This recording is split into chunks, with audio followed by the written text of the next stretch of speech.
All right. ¿Cómo están? How are y'all doing? Thank you for being here. Appreciate y'all. All right. The guardian angels.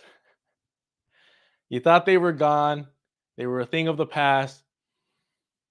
Now they're back and they're committing hate crimes.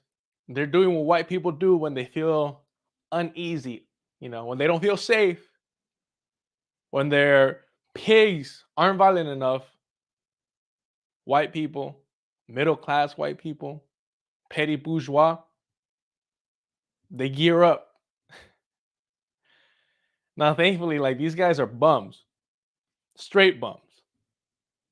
They're bullies at best, right? But to commit a hate crime live on Fox News, man. But there's no such thing as privilege. Remember that. Don't have that victim mentality. Then we have the Chiefs winning the Super Bowl. And you guys know I'm a hater here.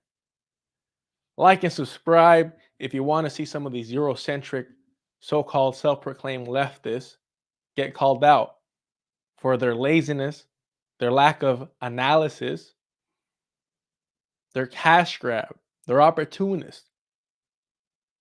They know that the space, there's a desperation, there's a need, a desire to hear somebody you can relate to, somebody who isn't all academic, high and mighty, high off their own supply, right? Their own knowledge. Then you can speak to them, talk to them about anything and everything. And that's what the Vanguard is, right? That's what I tuned in previously. I was like, all right, these men are just palling around, having a good time. All good. Stirring the pot, it's got to happen. It's fine. But you realize with their failed movie channel, with their failed sports channel, you realize what it's all about, really. They just want to get paid to flap their gums. Remember, never, ever give your money, your hard earned money, when you go to clock in and clock out for, to a streamer. That includes me. Never give your money to any streamer, any video essays, especially if they call themselves a leftist and they want you to what? To pay them for infotainment at best, a distraction, generally speaking, a bastardization of leftist theory at worst. No. If you're a leftist and all you're doing is just streaming, you're not organizing, you're not doing on the ground journalism, something, being politically involved in a substantial level, why are you asking for money? Because you're an opportunist. You just want to take. And there's a reason why most of the biggest names on the left YouTube space, Twitch, why they're predominantly white men, but also they come from affluent families. They grew up comfortably, above comfort, with luxuries. And I consider myself a very fortunate person, but my childhood would scare these soft ass, thin skin, silver spoon, white boys. That's just the reality of it. But in my shoes, I'm very fortunate. I'm very lucky because I seen what could have happened. I know what's worse. And I'm still not asking anybody for money just for doing this because I have integrity. You don't see me. You're never going to see me here reading ads like Sam Cedar, who's a son of a lawyer, who had everything given to him, handed out, who's been riding the coattails of John Benjamin for a decade now, if not more. You know what I'm saying? So never give your money to streamers, to video essays who aren't actually doing the work. So go subscribe to Black Power Media, the Electronic Antifada, Decolonize Buffalo, and Breakthrough News, who do the actual work. All right. The Guardian Angels. Let's dig into this. Live. Look how despicable they are. Free prepaid debit cards to illegal immigrants and the 180 some odd million that he's now allocating towards, more hotel rooms. The mayor Yeah, decided Hannity, they to should set just the record starve. straight today at a hearing in Albany and let the world know that's exactly what he's doing. Take a look. There's one thing I learned in New York. New Yorkers are very opinionated, and they share their thoughts. There's a And so first pig we want right to here. dismiss the A bloodthirsty, misinformation. ruthless pig. We're not giving people American Express And cards. it's not enough for Fox We News. found that the food delivery service that we set up during the emergency, we could find a better way to do it in our belief that we want to cut 20% of the migrant costs. So we have Adams here saying we want to cut how much we're actually helping immigrants. We want to make it more difficult for them.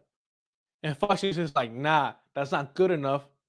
They're not starving in the streets. pilot project with 500 people that we are giving them a food card. So let's skip over here. Instead of Because Adam is trash. This is actually a bad thing, a negative thing, right? He said himself, we're trying to cut the cost. That's why Live, he's on the streets of New York City. Former mayoral candidate Curtis Sliwa is with us. Tell me he doesn't look. I don't know why he keeps doing this. Tell me he does not look like a goddamn villain. Look at him. This is like something you see from like what was that Stallone movie with Wesley Snipes? Demolition Man type villain, right? Okay. Let's move back and let's hear it out. Former mayoral candidate Curtis Sliwa is with us. He likes chocolate over vanilla. It sounds a little like Louis Farrakhan to me there. 53. Yo.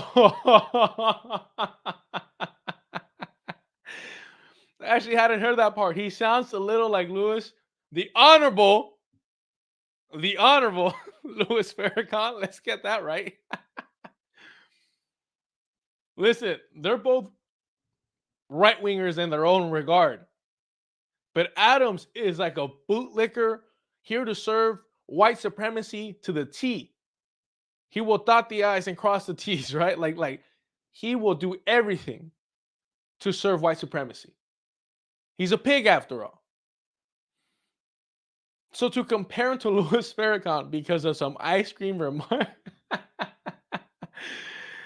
that is wild, man. See, there's no point in pretending to be a moderate. There's no point in playing the game with Republicans because no matter what, if you're not burning a cross, it's not good enough. You're an extremist. $1 million in debit cards for 500 people, on top of 180 million for more hotel rooms in New York, on top of the $1 billion that Biden has given people that enter our country illegally. And we saw what happened to the people on tape beating the hell out of 2 police officers. Curtis, things getting better in New York City? All right. Al Sharpton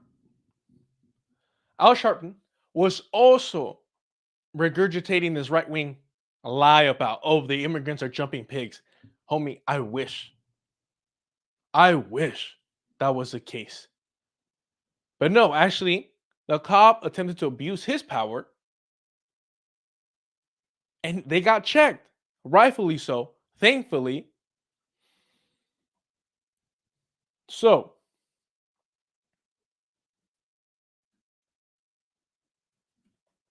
they want to paint this includes the Democrats, they want to paint this as, oh, can you believe that these immigrants are putting their hands on on cops and flipping off, daring to flip off the media when they're finally released from jail, from prison, right? Just really quickly. The only thing they showed about this was a group of brave men helping out their friend from getting assaulted. It just so happens that the assaulter, the person being abusive, being violent, was a pig. That is literally the only difference. And we'll get right back to this, but I want to share this before I forget more than anything. So here we have, it's also from Fox News. Let's see if they show the whole thing. A yellow jacket who is believed to be Henry Brito wrestling with the officers as that melee does ensue. Thursday, Manhattan District Attorney Alvin Bragg announced that 7 people had been indicted in connection with the January 27th attack. I do want to send it over to our Fox 5 New York team as they filed this report with a closer look. Surrounding January 27th. So this was the initial video that they released. NYPD officers. A large group of these males, Mr. Brito included, are standing in front of the shelter and they're blocking 42nd Street, forcing. They're not blocking shit. You can literally see all of the space that the sidewalk has. People to walk around them. Walk around them. This giant ass sidewalk. It's New York. The officers instruct them to go to West 41st Street. Henry Brito, the only suspect currently held at Rikers, is seen on body cam footage telling the officers, "Don't touch me." And seconds later, after he grabs his stroller and begins walking, one of those officers grabs him and pins him against the wall. Brito asks in Spanish, "Why are you stopping me?" He refused the lawful order. They attempted to place him under arrest, and the melee begins. Look how they skip over the fact that they tell him to move. They start moving. He's fixing the stroller that he's pushing with his belongings. And he gets left behind. And so these predators, these pigs, snatch him. Later, watch right here. Grabs his stroller.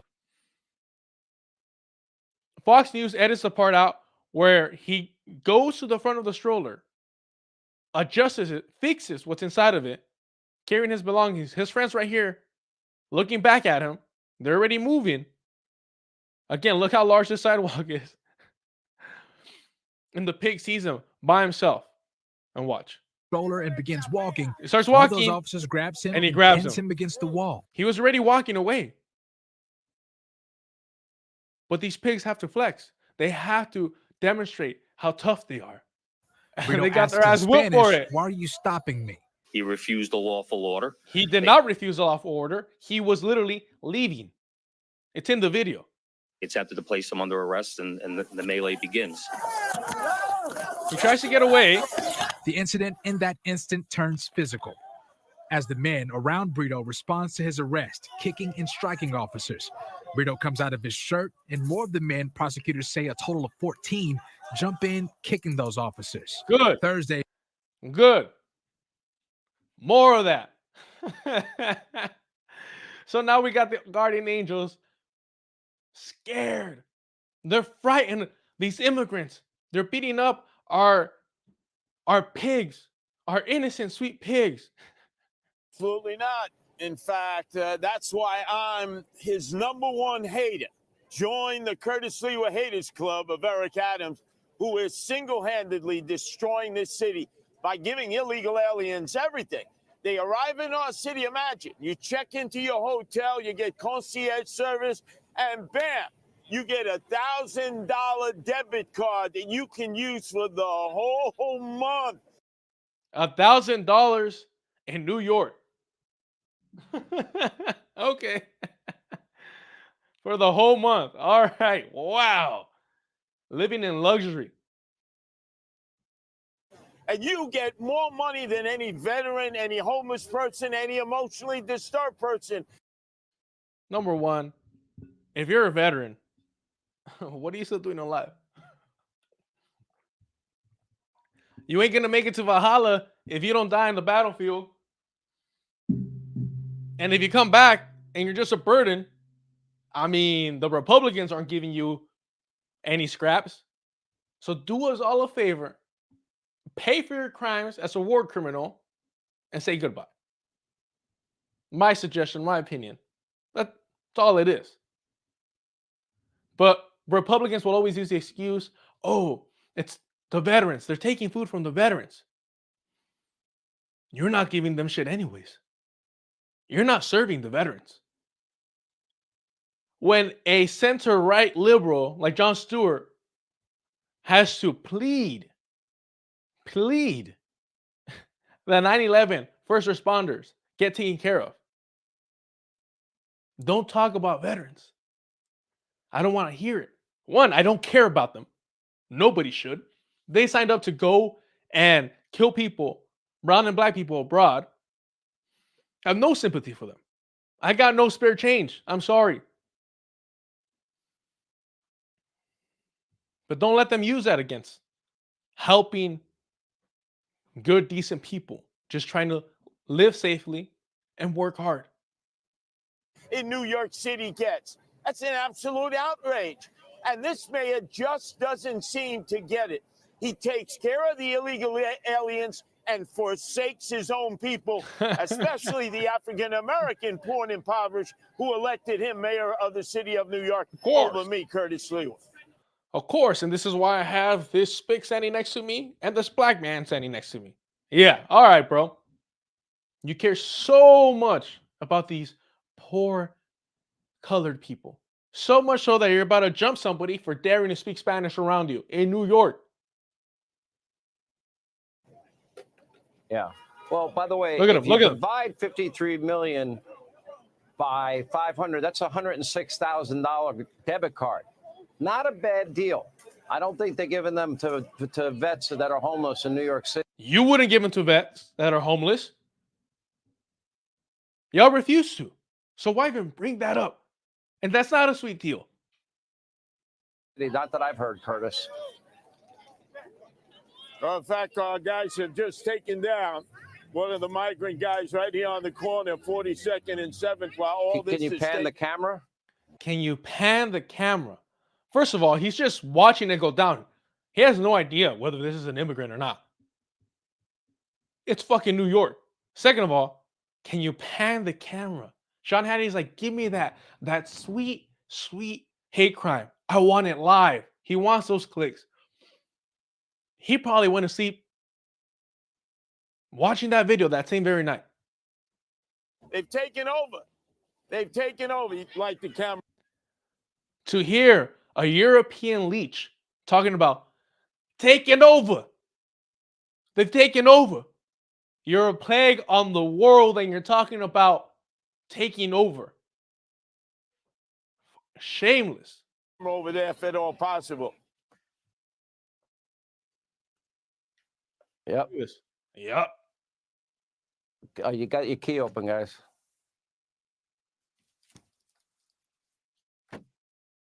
He is out of control. Out of control.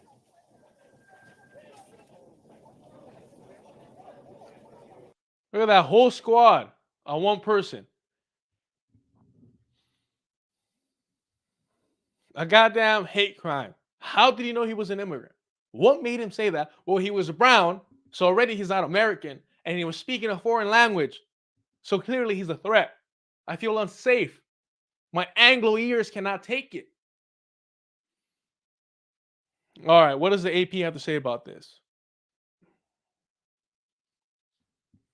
On live TV, Guardian Angels rough up a man in Times Square, then misidentify him as a migrant. Look at this. Look at this Klan member. He said, fuck the hoods, give me a beret. All right. Members of the Guardian Angels roughed up a man during a live interview on Fox News Tuesday night, then misidentified him as a migrant in a primetime segment meant to highlight disorder and crime caused by new arrivals to New York City.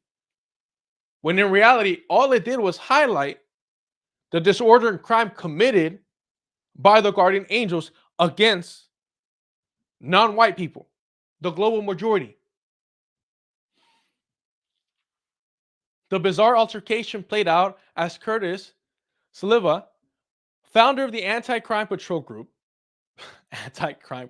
Vigilante Nationalist Patrol Group is more accurate, was speaking to Sean Hannity from Times Square, flanked by volunteers in their signature red berets, and bomber jackets. Their gang colors, their gang uniform. their signature. All right. As some guardian angels began leaving Sliwa's side, I don't even know how to say his last name. Get a real American last name, man. Like Ramirez or Gonzalez, something that rolls off the tongue. To attend to an off-screen disturbance, the camera panned to show them confronting an unidentified man, pushing him to the sidewalk and placing him in a headlock. They could have broken his neck. They could have paralyzed him with that headlock. That is insanely dangerous. All right. Quote, in fact, our guys have just taken down one of the migrant guys over there in the corner, 42nd and 7th. Is what he said. They're taking over. We saw the video. The man is not a migrant, but a New Yorker from the Bronx. You know, the Bronx, where some people may potentially know a little bit of Spanish, just un poquito. Police said Wednesday afternoon, though Saliwa claimed the man had been caught shoplifting. Police provided no evidence to support the allegation. He just spewed out, yeah, he's a criminal, he did a crime. No evidence. According to the New York Police Department spokesperson, officers arrived to find a man, quote unquote, detained by bystanders, aka being held hostage by a nationalist group, a gang, after he allegedly tried to disrupt a live interview. Disrupt a live interview. Well, so was he shoplifting or disrupting a live interview? And he's disrupting a live interview. That's not against the law. You could do that as long as you're not hurting anybody. They don't have a right to that area, right? It's not a private area. They're literally what, in Times Square?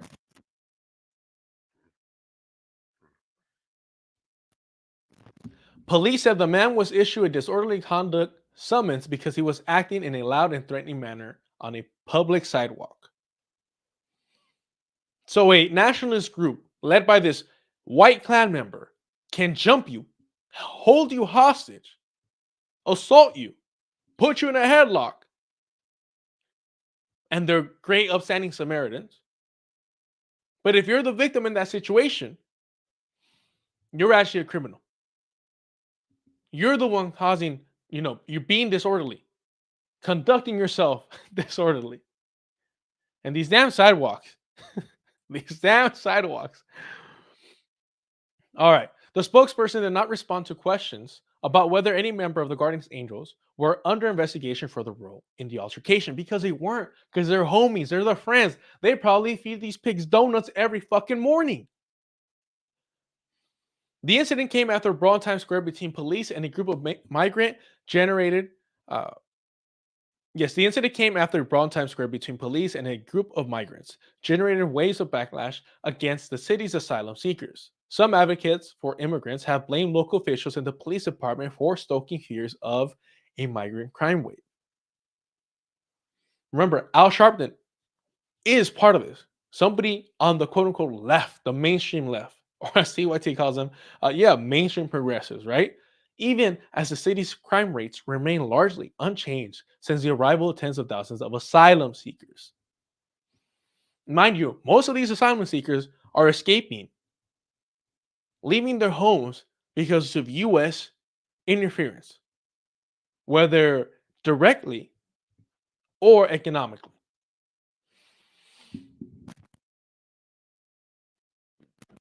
In an interview with the Associated Press, Saliwa said he believed that the man was a migrant because he was speaking Spanish. How? Guys, he was speaking Spanish. Give me a second, because in my America, we don't speak Spanish unless you're a filthy foreigner. Unless you are a foreigner. How dare you speak any other language but the Queen's English? You filthy animals. ¿Cómo se atreven? You see, because if you grew up in this country, even if you stayed in predominantly spaces in your community that reflected, your family, if you were brown or black, you have these memories of these inbreds, monolingual, enrage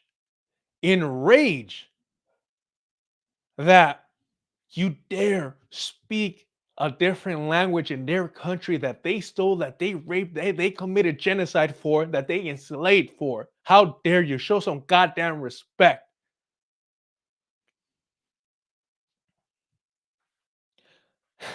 I remember there's this grocery store called Gigante, literally meaning giant in Spanish. Everything in there's in Spanish. All the ads, everything's in Spanish. I was young. I'm talking Spanish, communicating with my family in Spanish. And this old white lady comes up and goes, you should be teaching them English. They shouldn't be speaking Spanish. When I tell you that hell rained down on her, she booked it so fast, sent her ass back to Ralph's, Albertsons, wherever these inbreds go, never to be seen again. But the audacity to go into a grocery store, Gigante, in Spanish, everything in there is in Spanish, and say, how dare you speak in Spanish? It's odd if you're not, at the very least, of Spanglish, right? Trying to figure out what the hell repollo is, right? And bringing home some lettuce. All right. Now, can you imagine doing that in New York? Of all fucking places in the US, this isn't Kansas City, which, we're going to go over. This isn't that. This is New York, that he was speaking Spanish. So clearly he's an immigrant. Clearly he's an illegal. Clearly he is not a real, true, red-blooded American.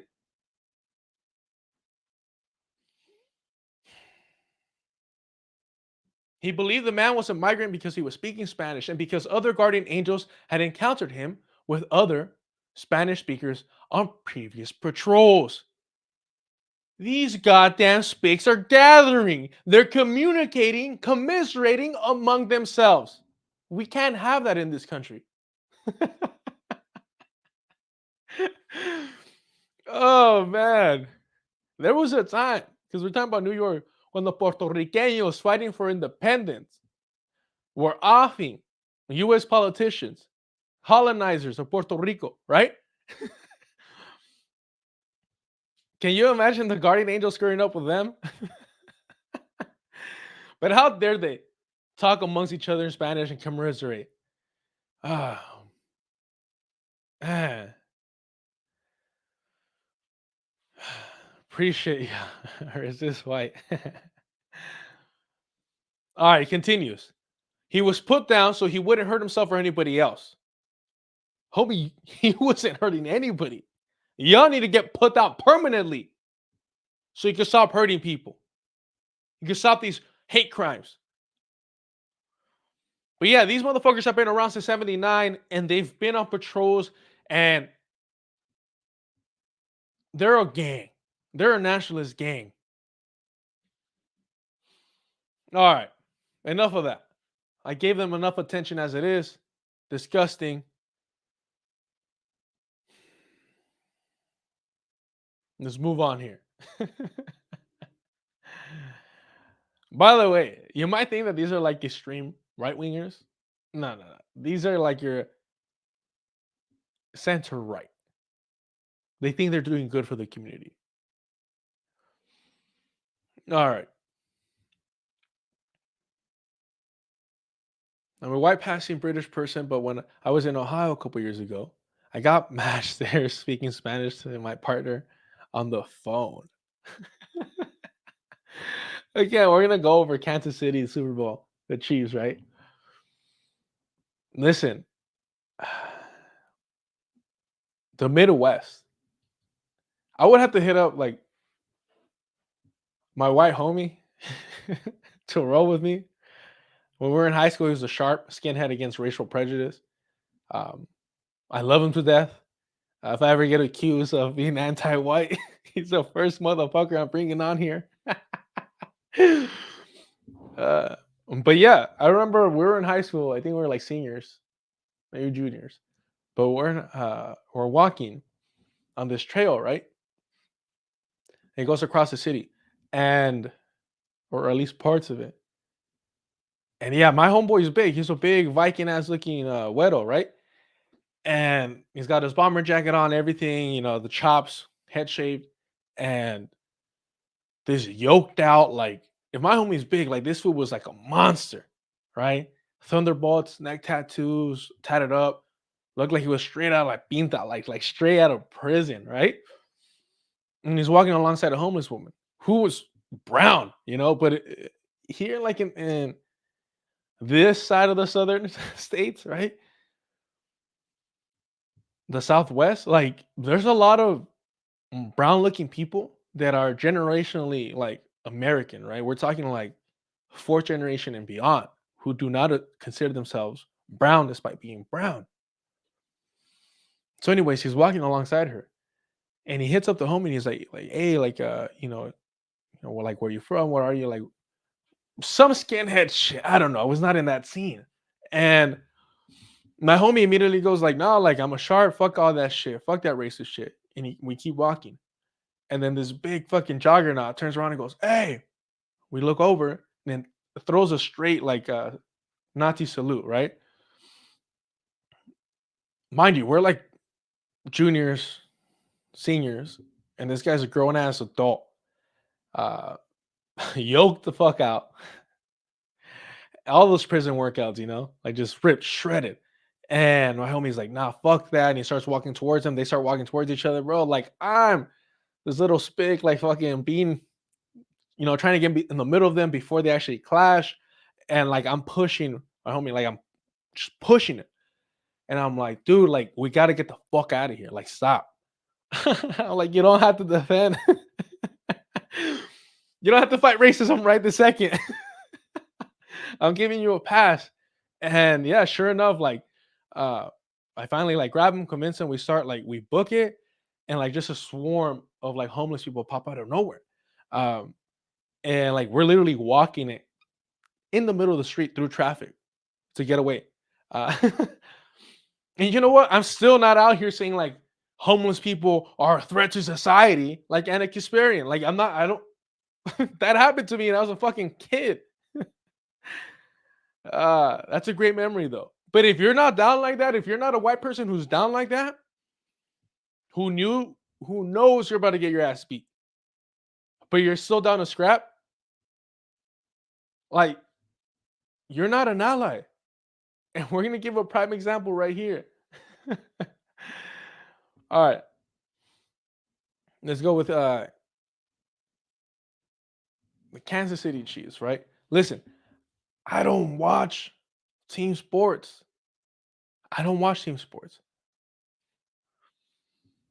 But how we doing? Welcome.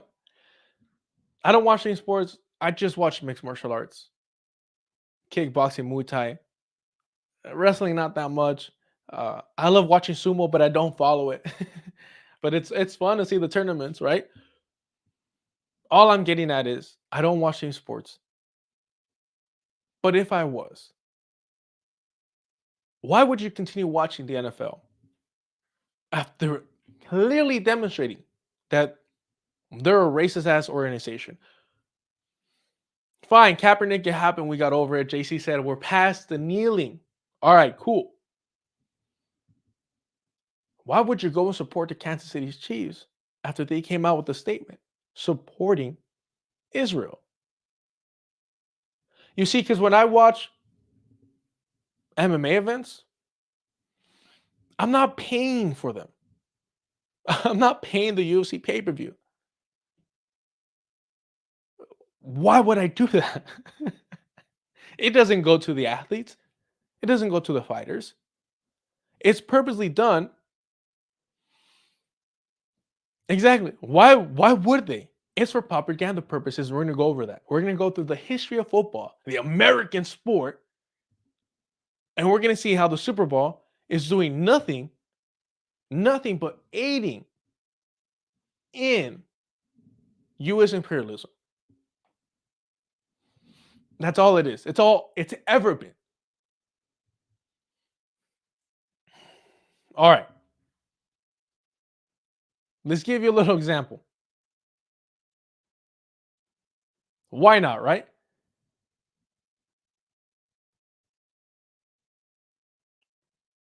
Here we go. Now, I stopped watching the Real News Network. I unsubscribed from them because it had El Pedo Vaush. But this is an old video I remember watching a while back. It was interesting. I love obscure things like this, especially because at one point I was patriotic as hell. You know, if you're first generation and you're into history like I was as a kid,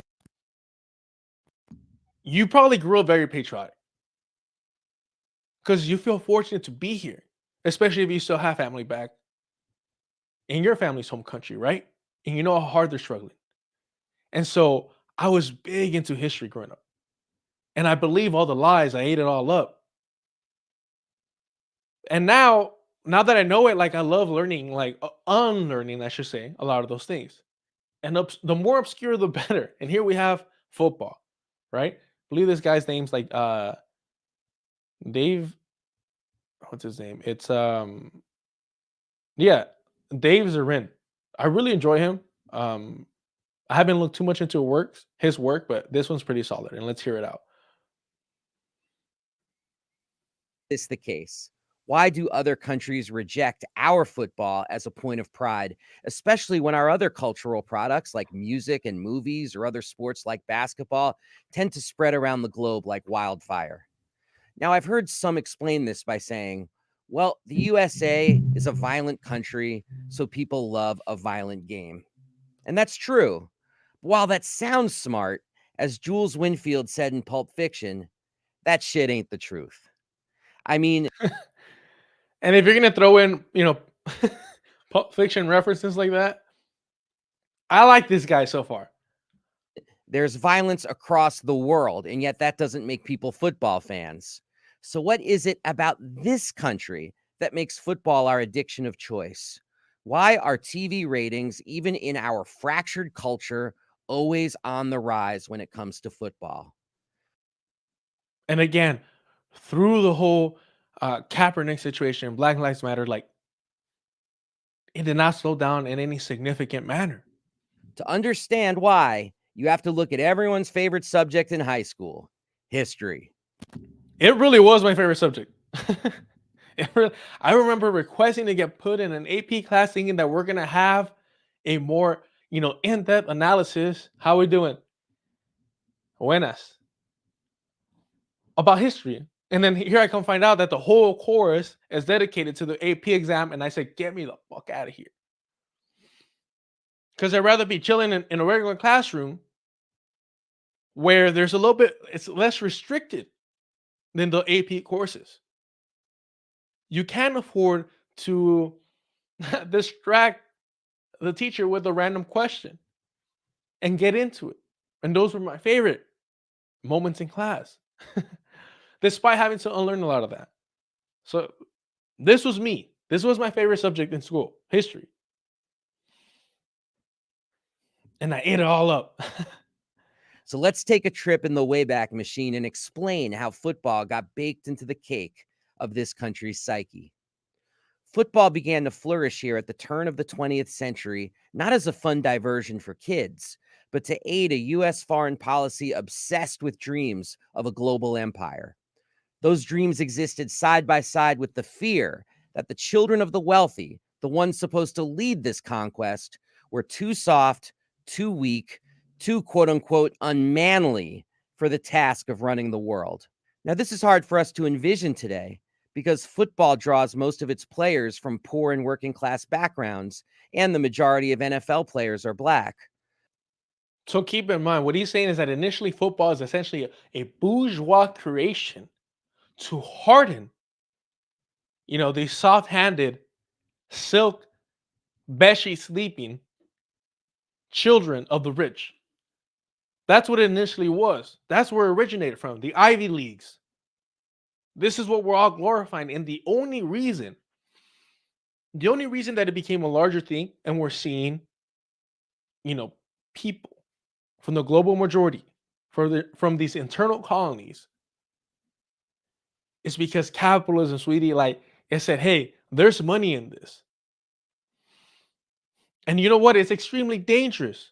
It requires you to break down your body. And in order to be great, you have to be desperate from a young age. You got to be hungry. You got to want it more than anything because you want to take your family into economic security. And so that's why we see so many black people in this sport. And we don't see these Ivy League, bourgeois kids running this. But that's where it originates from. The owners of these leagues, the commissioners, all this, those are still the same people. They took a step back and said, okay, you get injured, you get hurt, you get CTE, you blow a fucking hole through your chest so that we could, examine your brain later and see how much damage we're causing. And these kids, these men are playing since they were kids. Because that's the only, shot that they really had. All right. But football started as a sport for privileged white elites on Ivy League campuses as a way to toughen up this new generation to lead what was called the American century. That's why this new game of football was embraced not only as a sport, but as a training ground for war, openly. And not surprisingly, the ultimate imperial war hawk, President Theodore Roosevelt, was one of the earliest and most prominent promoters of the sport. This bastard right here, this fraud of a man, used to be my favorite president. Mind you, I love history, so I ate up all like the textbooks at school. And I was like, oh, this guy was like saving national parks because I love nature. I'm like, dope, he's awesome. Oh, this guy would box in the White House. He would wrestle. Dude, oh, holy shit, this guy's a badass. And then you find out that he's a fucking fraud. A Rough Rider. Fuck. Like, just, oh, man. I fucking hate this country, man. All right. And I used to be patriotic as fuck, y'all. Like, call me Agent Smith. Like, I was about it. All right.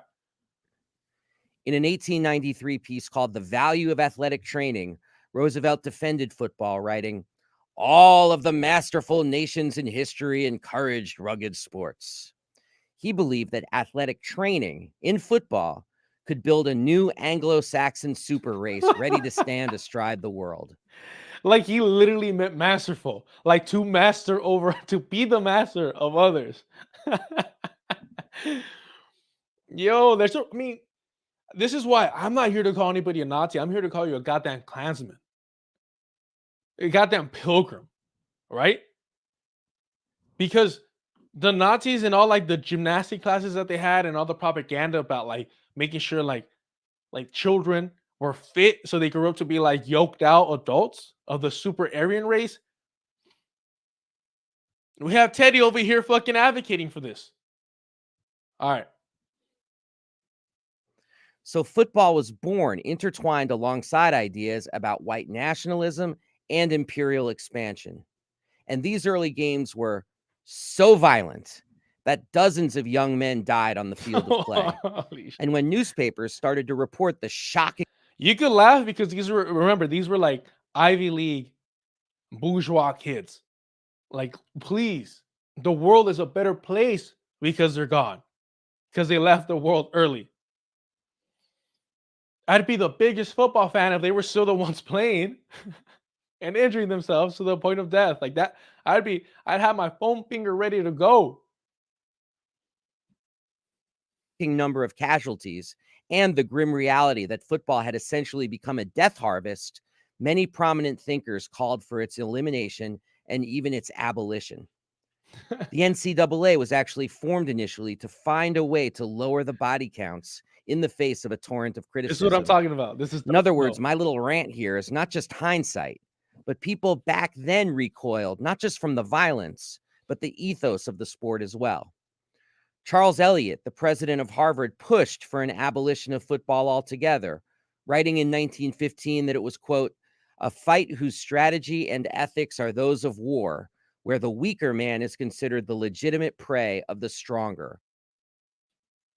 You see that? Where the weaker man is considered the legitimate prey of the stronger, which sets up the wrong kind of hero. So why the hell would leftists or anybody claiming to be a leftist cheer this on, promote it, without at the very least addressing the contradictions of it? You could be into things that don't align, with your ideology. You could have those contradictions. We've all been hypocrites. I love mixed martial arts. I've had the luxury and the pleasure, the good fortune to grow up participating in martial arts, learning about martial arts. But when I talk about MMA, I will tell you outright, it should probably be banned. It should not be like a legitimately recognized sport. If gyms, fucking dojos, whatever you want to call them, want to organize, hey, I hate the Gracies, but the old school Gracie way of like, hey, come over and we'll handle this. I love that. That's dope. But to actually have like the UFC like selling out arenas and having these poor, working class, below working class people like put their lives and their brains and their health on the line. And yeah, it's definitely safer than like boxing, but still, like, it's heartbreaking to know where these people come from. It's heartbreaking to, once you dig into their history, their family ties, like, it's never good. It's rarely ever good.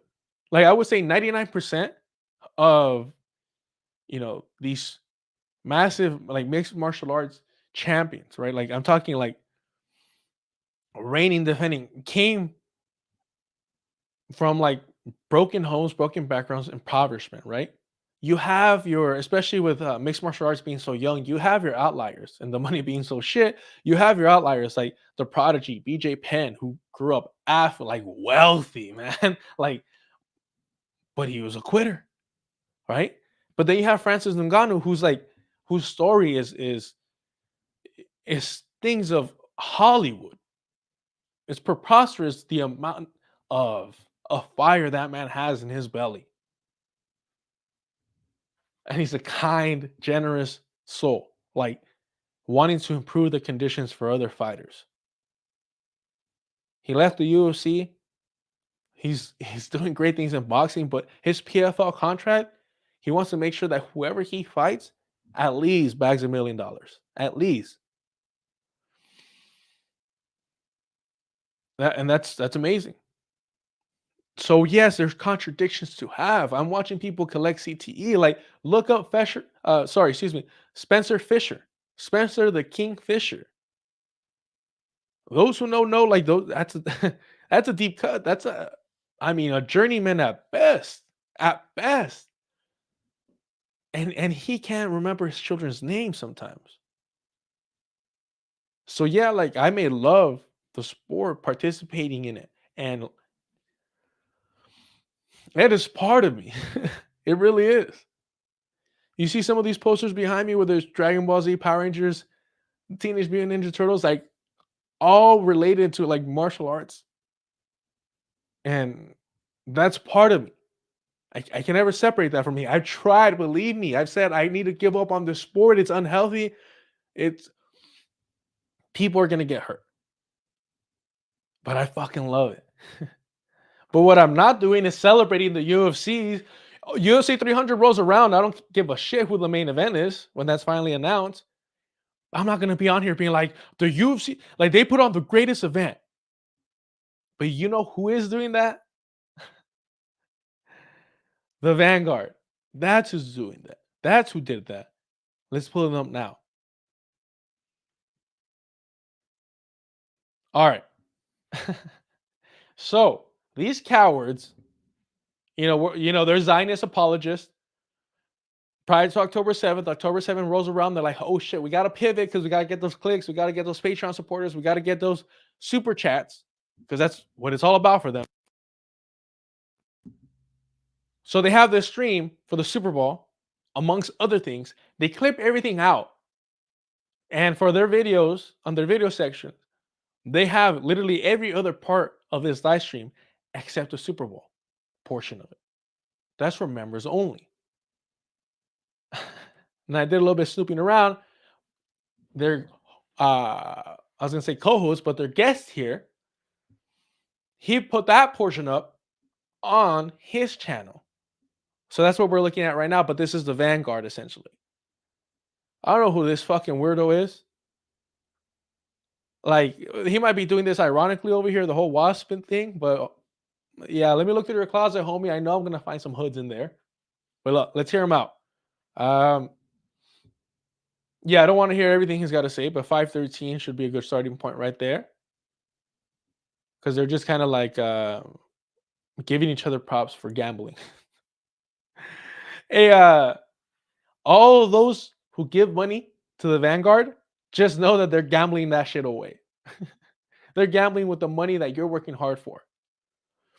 They're not putting it into going and doing underground journalism in their van and traveling across the country and giving, real working class people a voice as they advertise when they launched the show, their channel. That's how they started getting money and clicks. Oh, you guys support us. You guys give us your hard-earned money. And we're going to go be a traveling journalist. They've had this channel for what, like 3 years now? More? And they've done none of that. They've only done one thing, and that's like a puff piece on fucking what's that wrestler's name? The Governor Jesse Ventura. To cozy up to him. I'm sure they'll do a puff piece on Marianne Williamson at some point. All right, here we go. Yeah, I think this is the intensity of pro sports. I mean, these men's livelihoods depend on the outcomes of these games. It's that simple. And, for a lot of lefties that... Hold on, let me slow it down because, yikes. I apologize. It's super low too. That I'm pretty sure that's on this guy's end. Because their version of this was, you could hear it. So my apologies if it's too low. That's as much as I could turn it up. This is the intensity of pro sports. I mean, these men's livelihoods depend on the outcomes of these games. It's that simple. And, for a lot of lefties that I always say, like, what does the left have that the right doesn't? Artistic people and creative people. And a lot of artistic people and creative people can't understand controlled rage. A lot of these leftists can't understand controlled rage. As this fucking juice head over here crashes into this old ass football coach because he's upset that they're not bending to his will. True team player right here. So they're excusing his behavior, his unprofessional behavior, right? Mind you, I didn't play team sports, but I had coaches. And I've had coaches knock me out, not because I stepped out of line, not because anything, just because we're sparring and they clipped me. Flash knockouts. I've been through it. I got some CTE for sure. Never, even though being in a straight combat sport for most of my life, I'm not that good. I got no cardio. I would never approach my coach like this. But that's because I'm not juiced up to the gills either. But I would never excuse that behavior. All right. But this clown over here, Dieter is his name, or that's what he goes by, is saying the left just doesn't understand controlled aggression, man. Like, this guy must be a tough motherfucker. This guy must be like the badass of his town, y'all. Like, his record must be insane. The left doesn't understand controlled aggression. Maybe the white left doesn't. But even then, y'all had John Brown, and that wasn't very controlled, but that was beautiful aggression. So they're just excusing this. This goes on for the 25 minutes, and they never analyze. They never dig into what the Super Bowl is actually meant to do as a distraction piece. So it's fair, it's cool, it's normal to have this, these contradictions to distract yourself. The escapism is fine. Like, we're all trying to survive here, and we all want our comforts and shit, even luxuries. However, be honest about them, analyze them, critique them, confront your contradictions. If you're not going to do that and you're just pushing what? Football propaganda, excusing it. But he says, man, what left are you talking about? Like, who doesn't understand controlled aggression? George Jackson doesn't understand control. Like, what do you mean? Who? Sound like a goddamn owl, bro. Like, the way these people speak, it shows, it demonstrates, it reflects who they're around and who they associate with. Nothing but other soft ass punks. That's all it is. If you think you're the toughest guy in the room, what room are you in?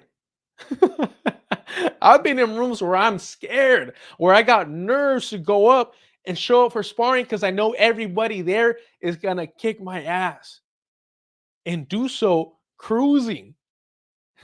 And I'm going to be out of breath. I'm going to be fucking dizzy. I'm going to be exhausted. I'm going to be like crawling to my car, right? Like, so what room are you in? Who are these leftists that don't understand controlled aggression? And how white are they? Contact sport is controlled rage, whether it's football, hockey, or lacrosse. When you want to fucking go up against mano a mano some dude, you better be either faster. Mano a mano, my dude. Mano a mano. Don't you just love when they fucking throw in a little bit of Spanish in there to just, I'm a cool guy. I'm cultured. Bigger than that person, otherwise you're going to get run over. And that's why people love the NFL, because the stakes are so high. The physical violence is unparalleled. The reason they wear those pads and those helmets is because they could die if they don't. And that's what I know a lot of lefties really. So he's aware of this, right? People love it because it's violent.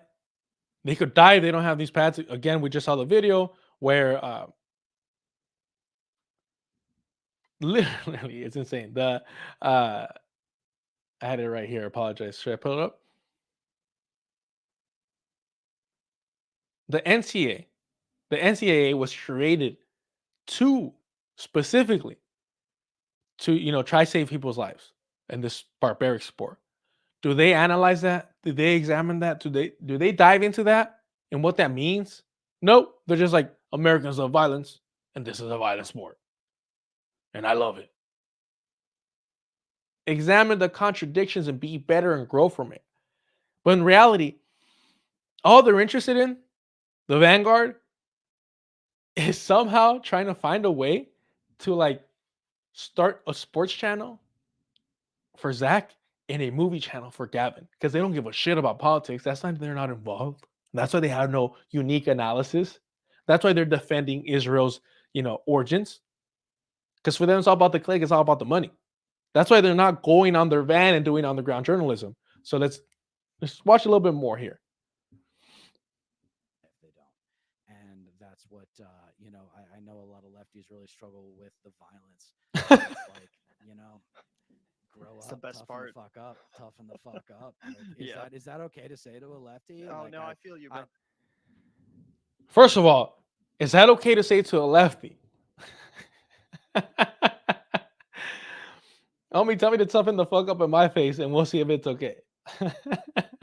I'm telling you, this guy, Dieter, I don't know this guy. This is the first of his channel that I clicked on.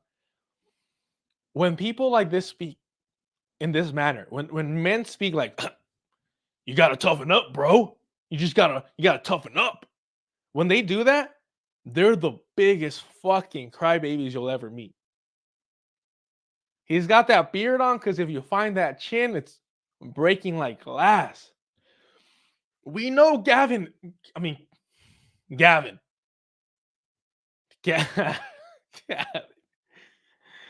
I'm sure you're a violent man in your private life, but holy shit, you will not be able to tell. And Zach has the audacity to have Muhammad Ali in his background, who is the greatest athlete of all time because of his courage to speak truth to power. And Zach stayed silent when Marianne Williamson was on their show saying that the origins of Israel were not racist. Not only that, but he, in the Q&A, mind you, that I just found, I have the screen recordings of it now. I asked him, why didn't you guys give Marianne any pushback? He defended Marianne's Zionist propaganda, and he doubled down by saying that the kibbutz were actually a great thing. I pushed back and said, the kibbutz were the start of the ethnic cleansing. What do you mean? That's like calling Jamestown the beginning of a great American project. No, it's the beginning of a genocide, and he defended that as well. So you have no courage and you have no right to have Muhammad Ali on your background. Unless you're a boxer, homie. And if you're a boxer, let's find out.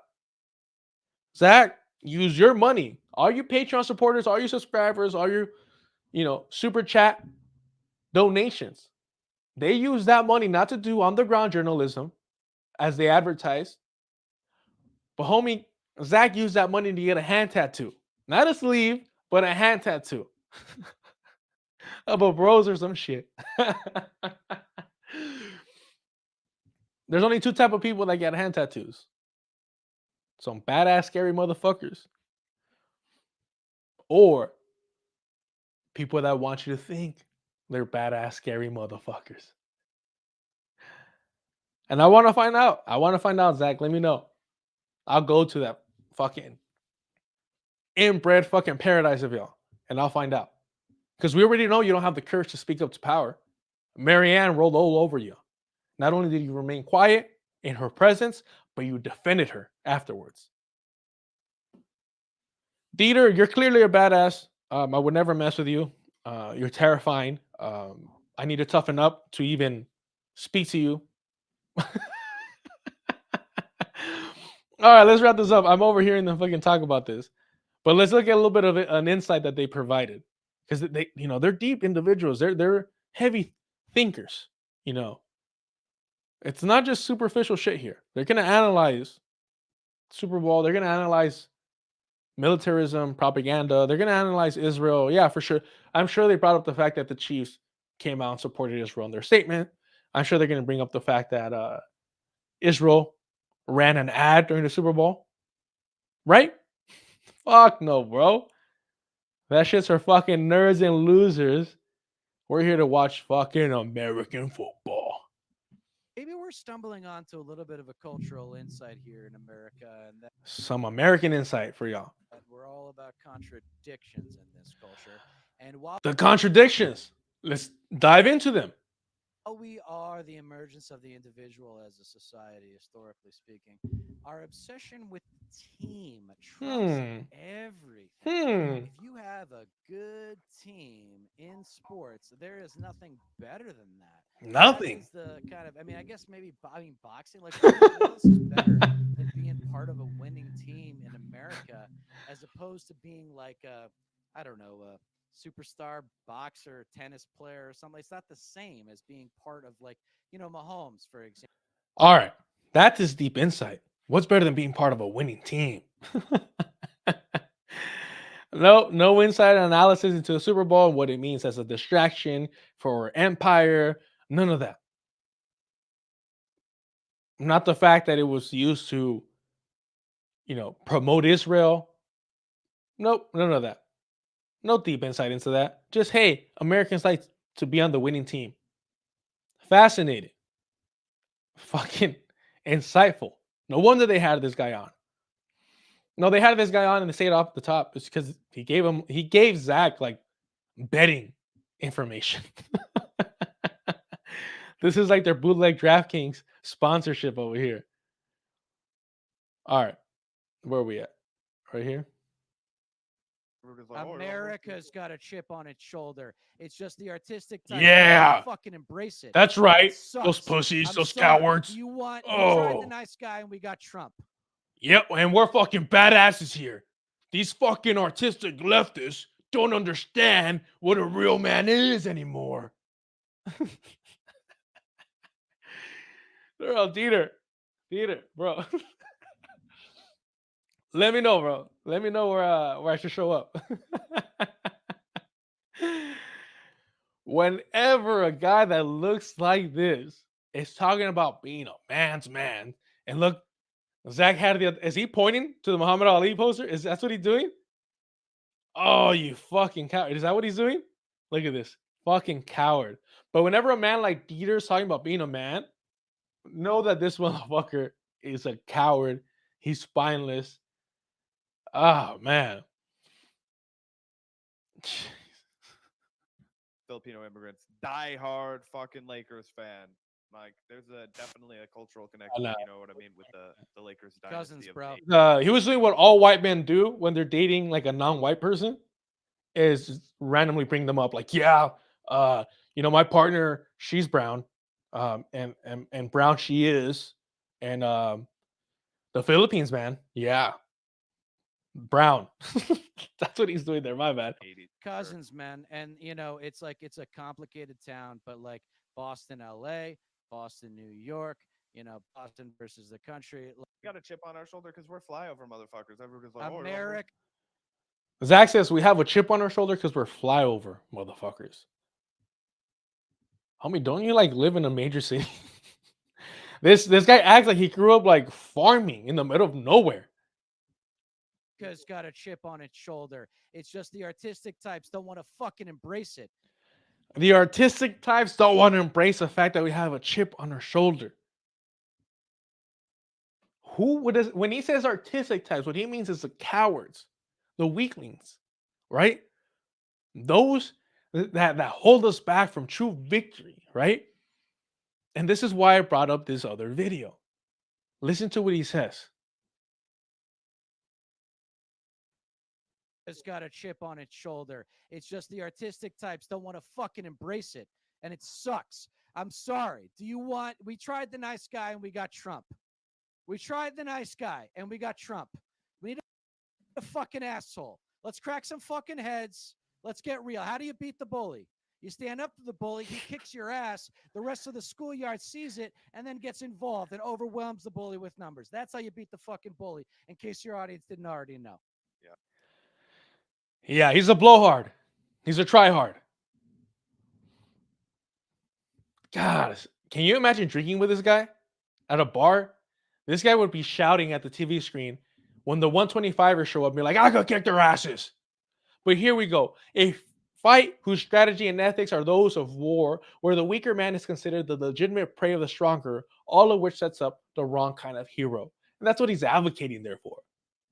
He's demeaning and pushing down, talking down at, the artistic type, meaning like the thinkers, like the people that aren't obsessed with football. He's calling them weak and that we need an asshole, that we tried the weak stuff and we got Trump.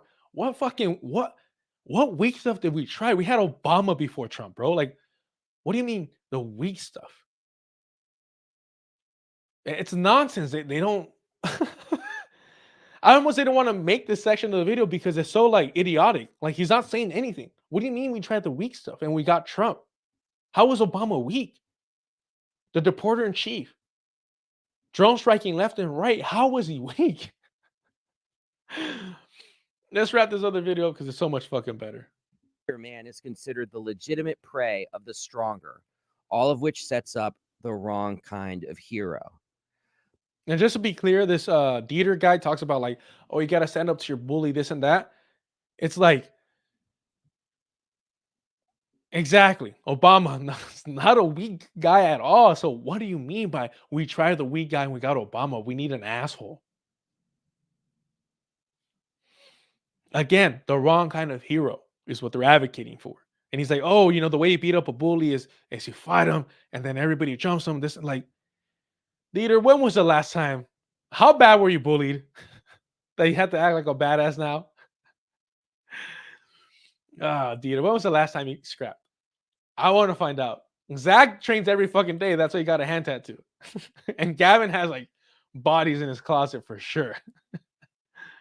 But Teddy Roosevelt and other defenders of the sport were not having any of this Ivy League powder puff moralism. The one-time Rough Rider blasted Elliott and Harvard for wanting to quote-unquote emasculate football.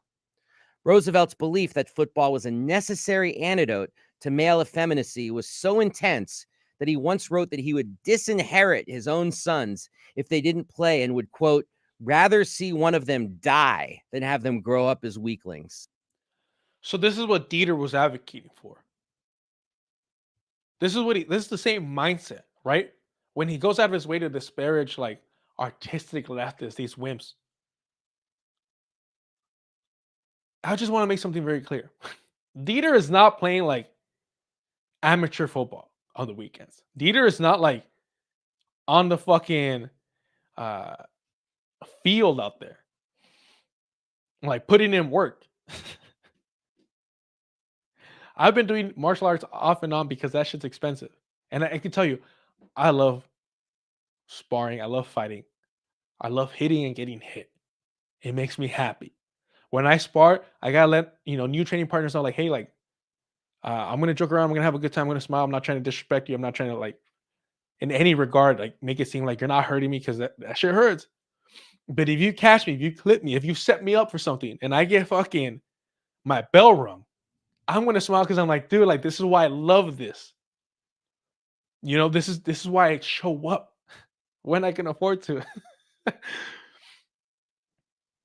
Dieter, but you don't hear me speaking like Dieter and being like, oh, these weak, artistic, leftist types. Is that cool to say here? Is this a real man space? Are we in the man cave? Can I say that? Can you handle the fucking truth? My manly truth? You don't hear me speaking that way. You don't hear me speaking that way because I'm not fooling myself, because I'm not an arrogant asshole. And you're not going to hear me or see people on here that think that way.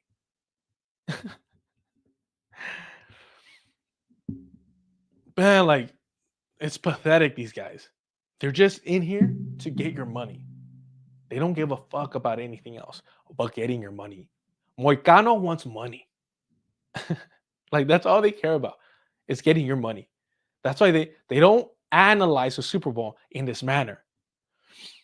All right, let's read this article as well by, if it allows me to. Okay, yes. By Dave Zarin, the same guy that we're hearing here. We got 1 more minute. Let's just wrap up the video. Fuck it. All right. So why is football so baked into the cake of the United States? Here's the answer. It's imperial ambitions and a ruling class fear of losing a masculine edge in a society where rich kids tend to grow up as soft as a duck feather pillow. Now, fast forward to 2023, and it's amazing how little has changed. That's what Dieter was talking about. He wants us to be toughen up, to get tough, to toughen up the artistic left, because he's such a fucking man, because he watches football. He wants to save the masculine edge.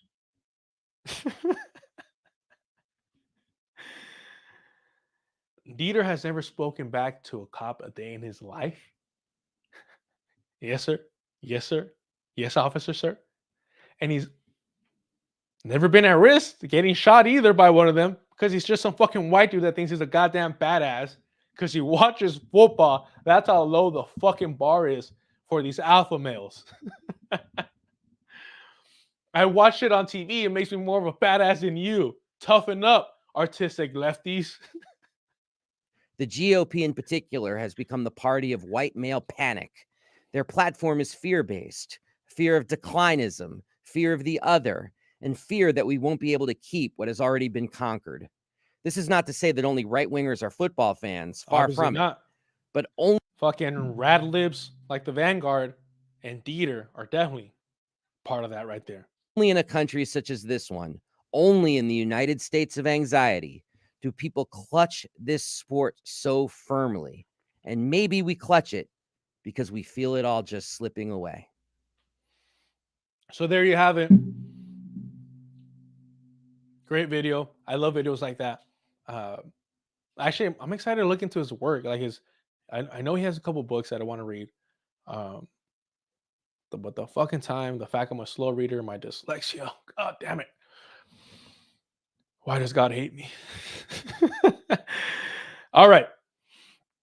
The first thing we should remember about the Super Bowl is the massacre. Mind you, Zach and Gavin, the Zionist guard, Dieter, none of them spoke about this. They spent 30 minutes talking about the Super Bowl and never brought up any of this. They brought up Donald Trump, Taylor Swift's conspiracy theory shit, but they didn't bring this up. And that's the difference here. We're not fucking lazy here. Even with their contradictions. Again, I love mixed martial arts. A lot of fucking Zionists out there. We should all ask each other that. All right. We should examine our contradictions, and we shouldn't be over here promoting, propagandizing the NFL, the UFC, any major league corporations. If we're going to talk about them, yeah, let's mention what we like, but on the forefront, what we should highlight, what we should analyze is why they're a negative influence on the culture, on society, and how the empire weaponizes these things as a distraction. Again, the first thing we should remember about the Super Bowl is a massacre. During the year's biggest television event in the US, Israel launched an attack on Rafah, hoping Americans wouldn't notice. Now, the strikes are part of NFL history. This is a great article, y'all. Recommended reading it. It's on The Nation, but it is what it is. Let's see if I could exit out of this. Thank you. This year's Super Bowl was a weapon of mass distraction. Again, a weapon of mass distraction. And all the Vanguard did and all Dieter did was add fuel to the fire of that distraction. They didn't analyze, right? Watch the game. Watch the sporting competition. Analyze the event. Is that too difficult?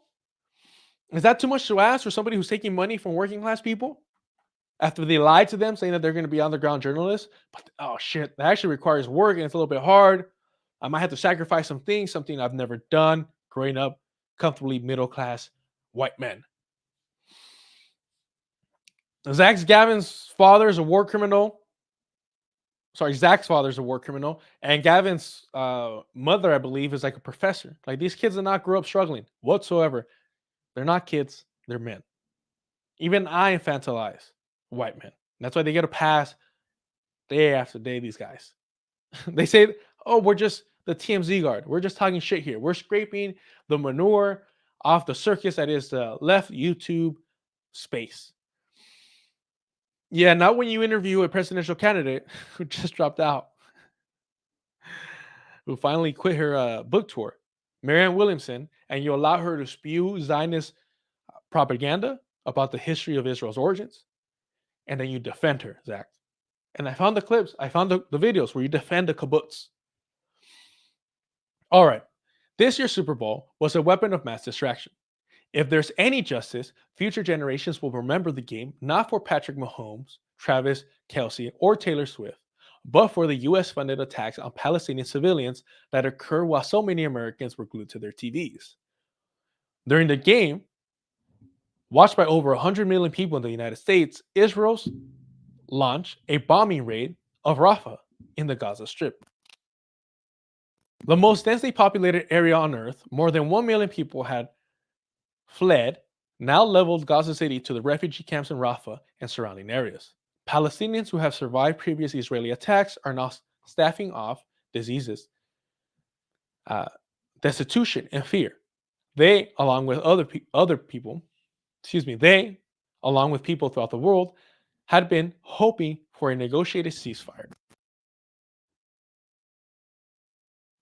The Israeli government and Prime Minister Benjamin Netanyahu feinted to take this idea seriously, but instead, as football players battling in Las Vegas, rain death from the skies. As of now, the Gaza Health Ministry estimates that Israel killed at least 67 Palestinians in the Super Bowl attack. That doesn't count for the number injured or the attendant trauma. Ghada al-Kurd, who was sheltered in Rafah, told the New York Times, quote, "I swear to God, it was an indescribable night. The bombing was everywhere. We were convinced that the Israeli army was invading Rafah," end quote. So this was going on while the Super Bowl was happening. The Super Bowl ran an ad by the Israeli government in support of the genocide against Palestinians. In the 30 minutes that Zach and Gavin, the Vanguard, had with Dieter, was this ever brought up? Or did they aid and fuel in the distraction for their audience? Because all their channel is opportunism, to cash in, to take hardworking people's money. They already swindled them, they already conned them, they lied to them about the objective of the channel and how they were going to use that money to become underground journalists. And now what they're doing is even worse because they're over here promoting the Super Bowl without any critical thought whatsoever.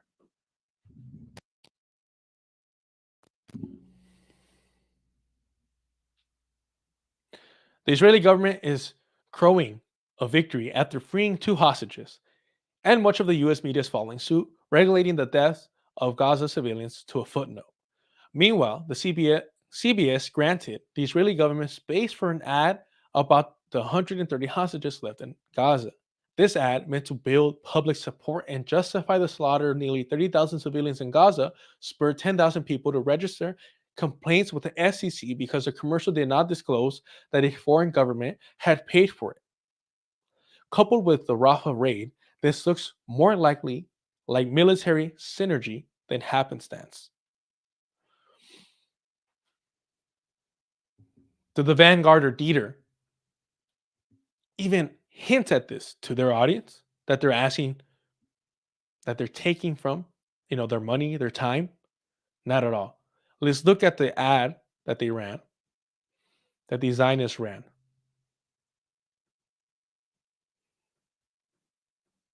Okay. Oh, there it is. Okay. So yeah, this is from the New Arab. The Israel Super Bowl commercial, thousands complaint to FCC about pro-genocide and covering up Gaza massacre. CBS violated FCC rules by not making proper disclosure to the viewers across all platforms. wrote Abid Ayub, National Executive Director of the Arab American Anti-Discrimination Committee.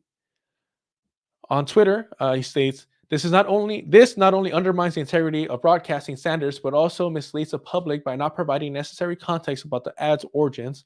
FCC must hold CBS and the NFL accountable. The American public has the right to know and be informed about the influence of foreign governments in our media, and this includes Israel. Mind you, Russian ads on like Facebook and social media were, seen as determining the election. But Israel can run a full pro-genocide ad during the NFL, and there's no issue at all. Zach and Gavin don't even bring it up. Hell, Dieter would probably say that I'm an artistic coward or weakling for talking about this, for not focusing on the football game. Homie, watch the game, analyze the event and its purpose. Here's the ad down here. To all the dads held in captivity by Hamas, we vow to bring you home.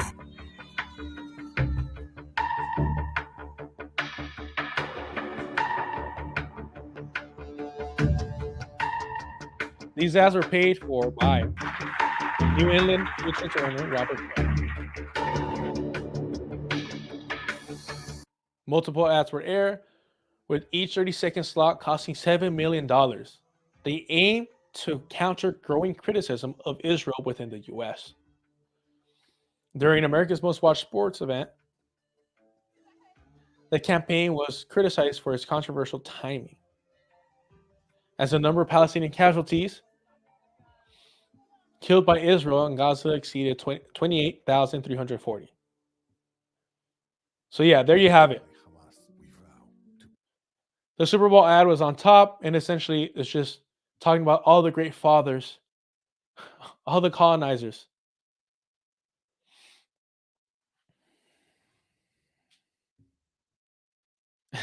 Telling you about the guys running with the ball. Exactly. That's how deep their analysis goes, and they're taking people's money for this. It's despicable. It's disgusting. But what do you expect from these privileged white kids that never struggled a day in their life? And this isn't even talking about the Chiefs prior to the Super Bowl coming out in support for Israel. How insane is that?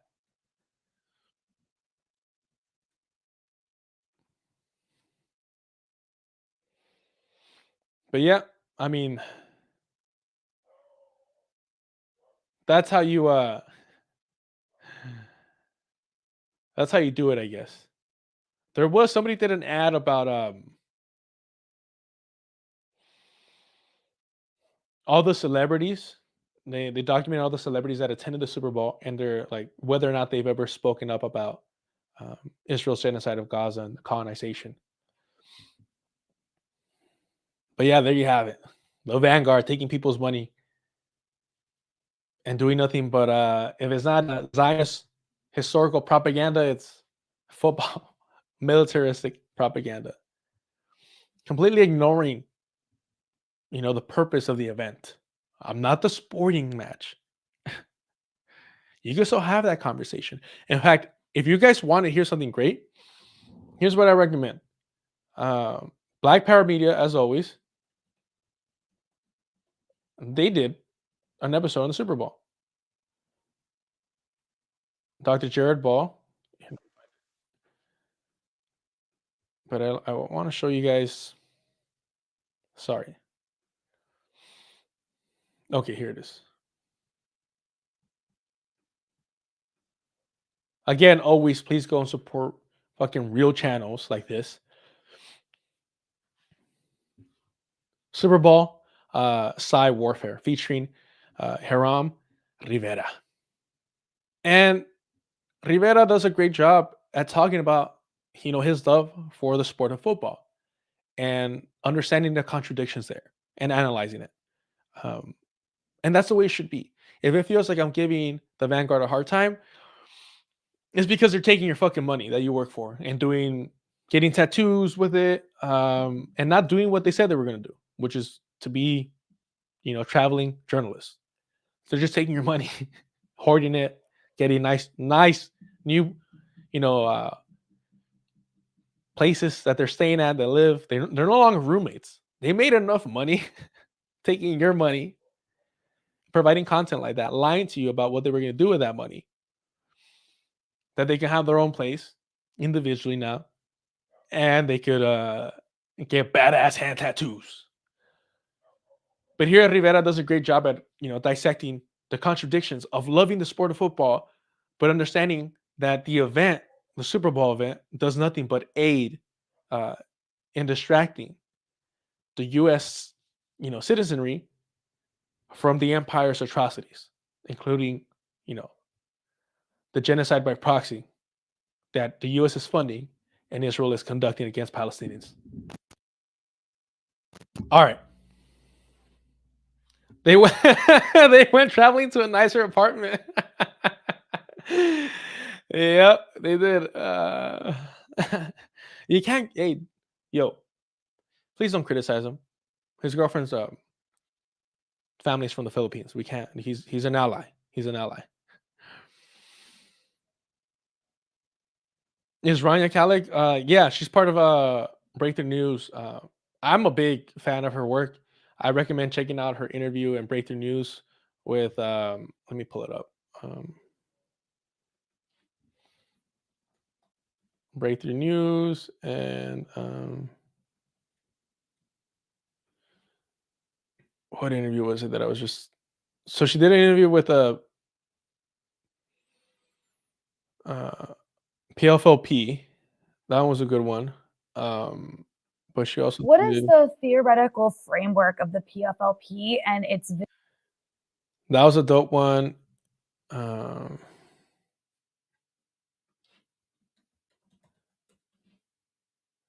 okay, and then she did a couple with Layla Khaled. She did one. That's why. Okay, one was a year ago, and one was more recent, 3 months ago, and we covered here in this channel. I enjoy Rania's work, but yeah, I'm open to to being critical of everyone. There's a journalist who just got a GQ cover, Palestinian journalist, got a GQ cover, was shaking hands with the leader of the Palestinian Authority, and my Palestinian homie was telling me like, "Yo, this guy might be, like a limited hangout kind of thing, on an operative um, for Israel, and it's suspicious how he made it without a scratch." Does that mean he didn't experience trauma, that he didn't go through a lot? Absolutely. That his work was essential, of course. But what was his greater purpose, his greater goal? I'm not gonna lie, totally forgot where I'm at. what even I'm talking about. I think we were gonna move on to the next subject. No worries, that's what it's all about. Like, we should be critical and analyzing everybody. It's getting really hot in this room.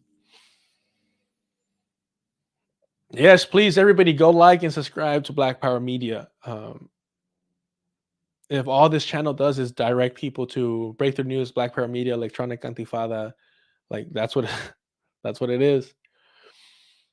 Okay. On to the next subject. Yeah, we'll do this. So,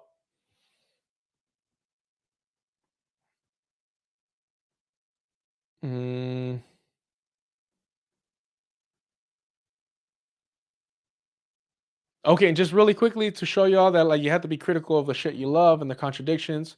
Here we go, Bloody Elbow. They're just recently gone independent, so go support them if you can. Controversial Black Rifle Coffee Company, now official coffee of the UFC. This douchebag fucking coffee here, something that Dieter probably drinks because he's a real man's man.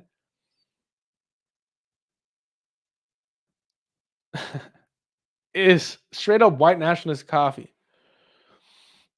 They have an SS roast. And their excuse, no, it's silencer smooth, bro.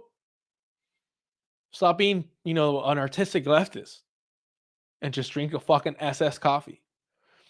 That's who the UFC is partnering up with. That's why I'll never pay for a fucking pay-per-view. Yeah. The SS. Sure. All right, bro. Yeah. It's a silencer. That's what you're advertising. Sure it is. Again, enjoy the sport, love the sport, criticize the events, the organizers, the people in control of the sport. Because it's not the players, it's not the fighters. All right.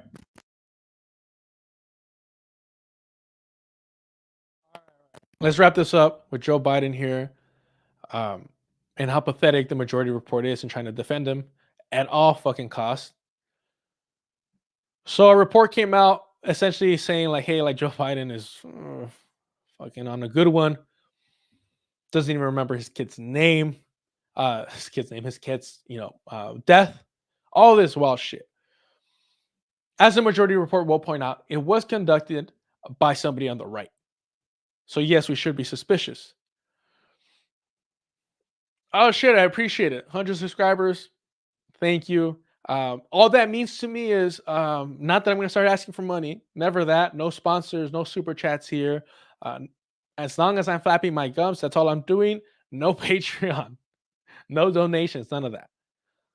I'm not an opportunist. If I'm not doing the work, why the hell am I asking for the money that you get, that you make from working? That's ridiculous. That's preposterous. You're an opportunist, a fucking scumbag, a leech of the working class if you do that. However, the more subscribers I get, the more of a thorn on the side I can be for these Eurocentric opportunists. The Majority Report, the Vanguard, TYT, all these scumbags, all these vile creatures taking your money, all right? Breaking Points, all of them. Ryan Grimm, all these motherfuckers. Jimmy Dore, right? Fucking I'm blanking out, but like Hardlands Media, all these motherfuckers, Pasta, all these self-proclaimed leftists, I want to go after them because at their core, they're white nationalists, and I'll demonstrate and highlight how. But I'm not gonna be asking for fucking money. All I'm asking for is subscribe, so they can't ignore me, so that their subscribers, their fucking Patreon supporters, those donating to them, wake the fuck up and give their money to Breakthrough News, Black Power Media, Electronic Antifada, real shit like that. Fuck the opportunists around here, bro. All right, let's hear Joe Biden. All right. So it came out a report saying like, hey, we can't actually accuse this man of, well, hold him accountable for having classified information out in the open because, you know, he's just too far gone. So Biden panics and does this. As you know, initially, the president of Mexico, Sisi, did not want to open up the gate to allow humanitarian material to get in. I talked to him. I convinced him to open the gate. I talked to Bibi to open the gate on the Israeli side. I've been pushing really hard to get humanitarian assistance into Gaza. There are a lot of innocent people who are starving, a lot of innocent people who are in trouble and dying. And it's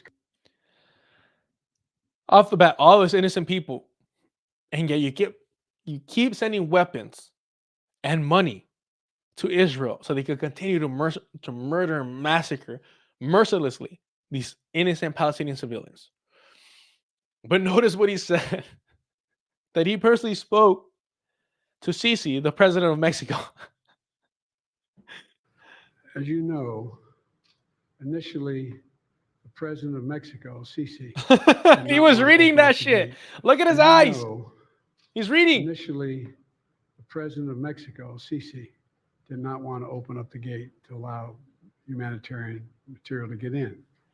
So, not only do you have, Zionists preventing aid from going in, but you have Biden here so far gone that he's reading. He was reading this note. Look at him. He's reading it. And he called Sisi the president of Mexico. Now, here's my conspiracy theory. It's not just that his brain is mush and he should not have any authority. It's that this motherfucker read Sisi and thought, mexicano. Como sí, sí. Como sí, cabrón. Like sí. And he thought, must be Mexican. Yes. Must be a fucking Mexican. President Sisi of Mexico. No manches, way. So he's far gone. His brain, and this is his response to not, being cognitively aware enough to be held accountable for having classified information. Was it a hit piece? Obviously, but the only reason that the hit piece worked is because he's clearly gone. All right. And here's the response to this. There's a White House response to this. And then we'll look at how pathetic the majority report is in trying to protect Biden. Big screen. You downplayed concerns about the president's memories and situations where he's mixed up certain things. You said it happens and it's Is this too fast? I apologize. downplayed concerns about the president's memories and situations where he's mixed up certain things. You said it happens and it's common. But yesterday we saw the president again have a mix up with the president of Egypt, with the president of Mexico. So how do you explain that? Is it not valid that voters would have these concerns? Look, what I would say is this. That this is a president that has had relationship with world leaders for more than 40 years. He has. And at times, and I even said this yesterday, He, you know, You misspoken, know, as many of us do. I've laid out some examples Come on, of even come on. Speaker Johnson just on TV on Meet the Press on Sunday, who said he supports Iran when he meant to say he supports Israel. It happens. It truly, truly happens.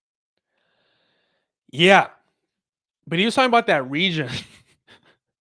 I'm not here to defend fucking Republicans or anybody else, but he's talking about that region, Iran, Israel. You know, there's an association there. What is Mexico's association to Sisi of Egypt? So yeah, just dismisses it. It happens to all of us. It happened to this one guy. He, you know, like, yeah, people do it. Yeah. Now when you show up to combat the idea, you know, the propaganda that the Republicans are like focusing in on, that you have, you know, that you're not cognitively aware enough for the job. So there's the excuse. Not only that, but they're going to refuse taking a cognitive test for Biden. You live in a democracy, right? Look at this.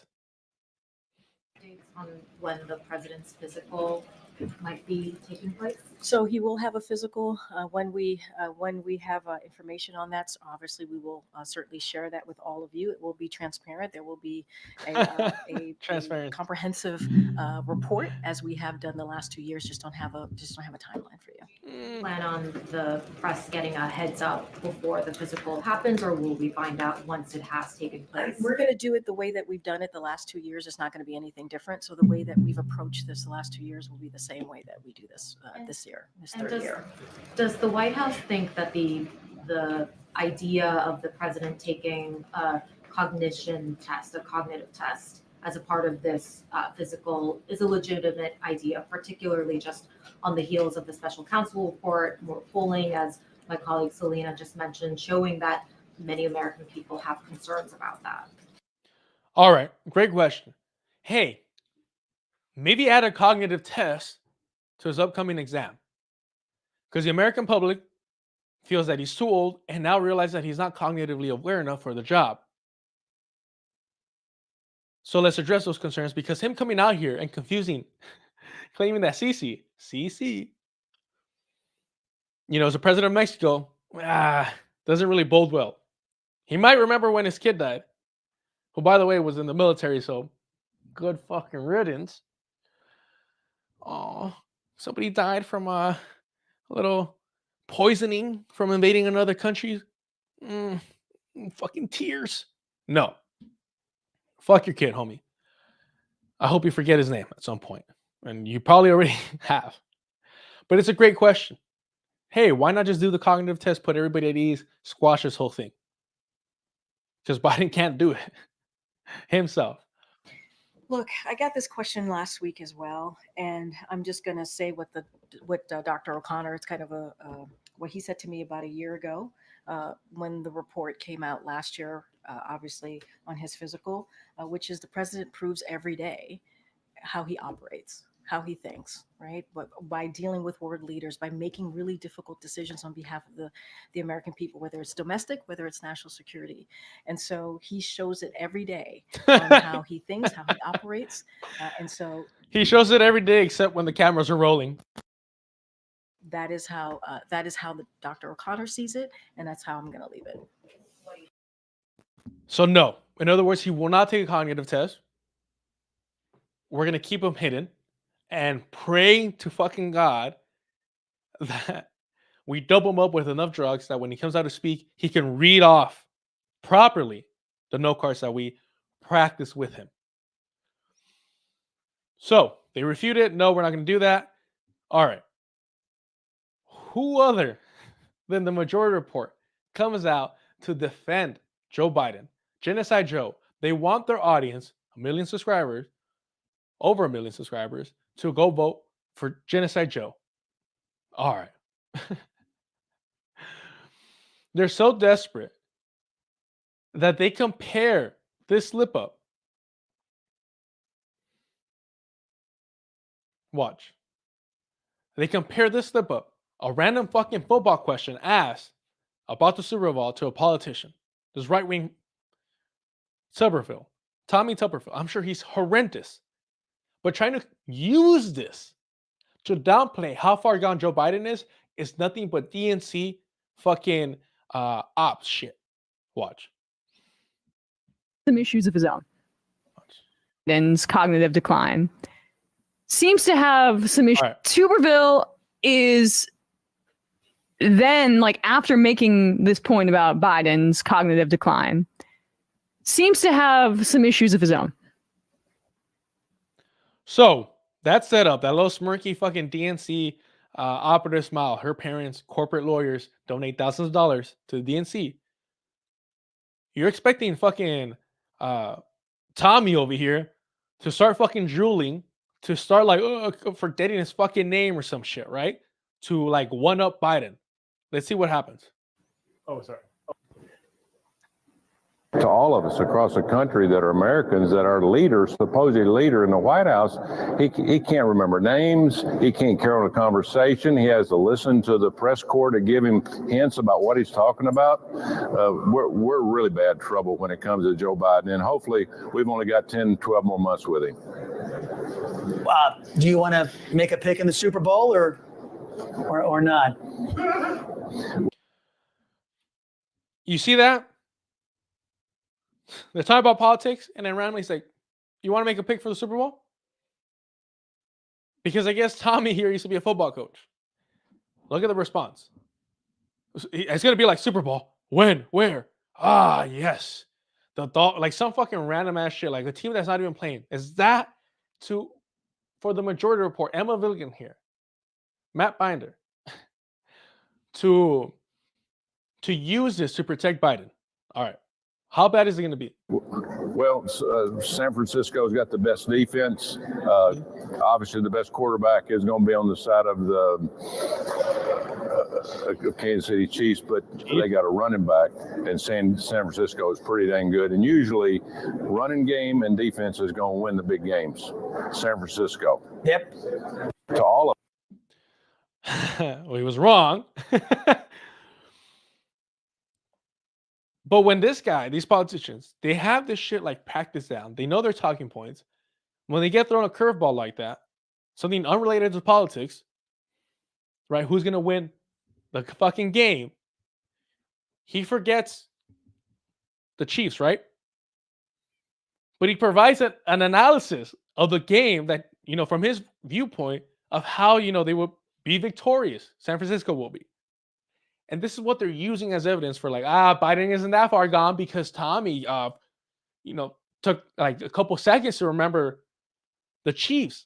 This is how desperate the majority report is to get their audience, over 1 million subscribers, to vote for Genocide Joe.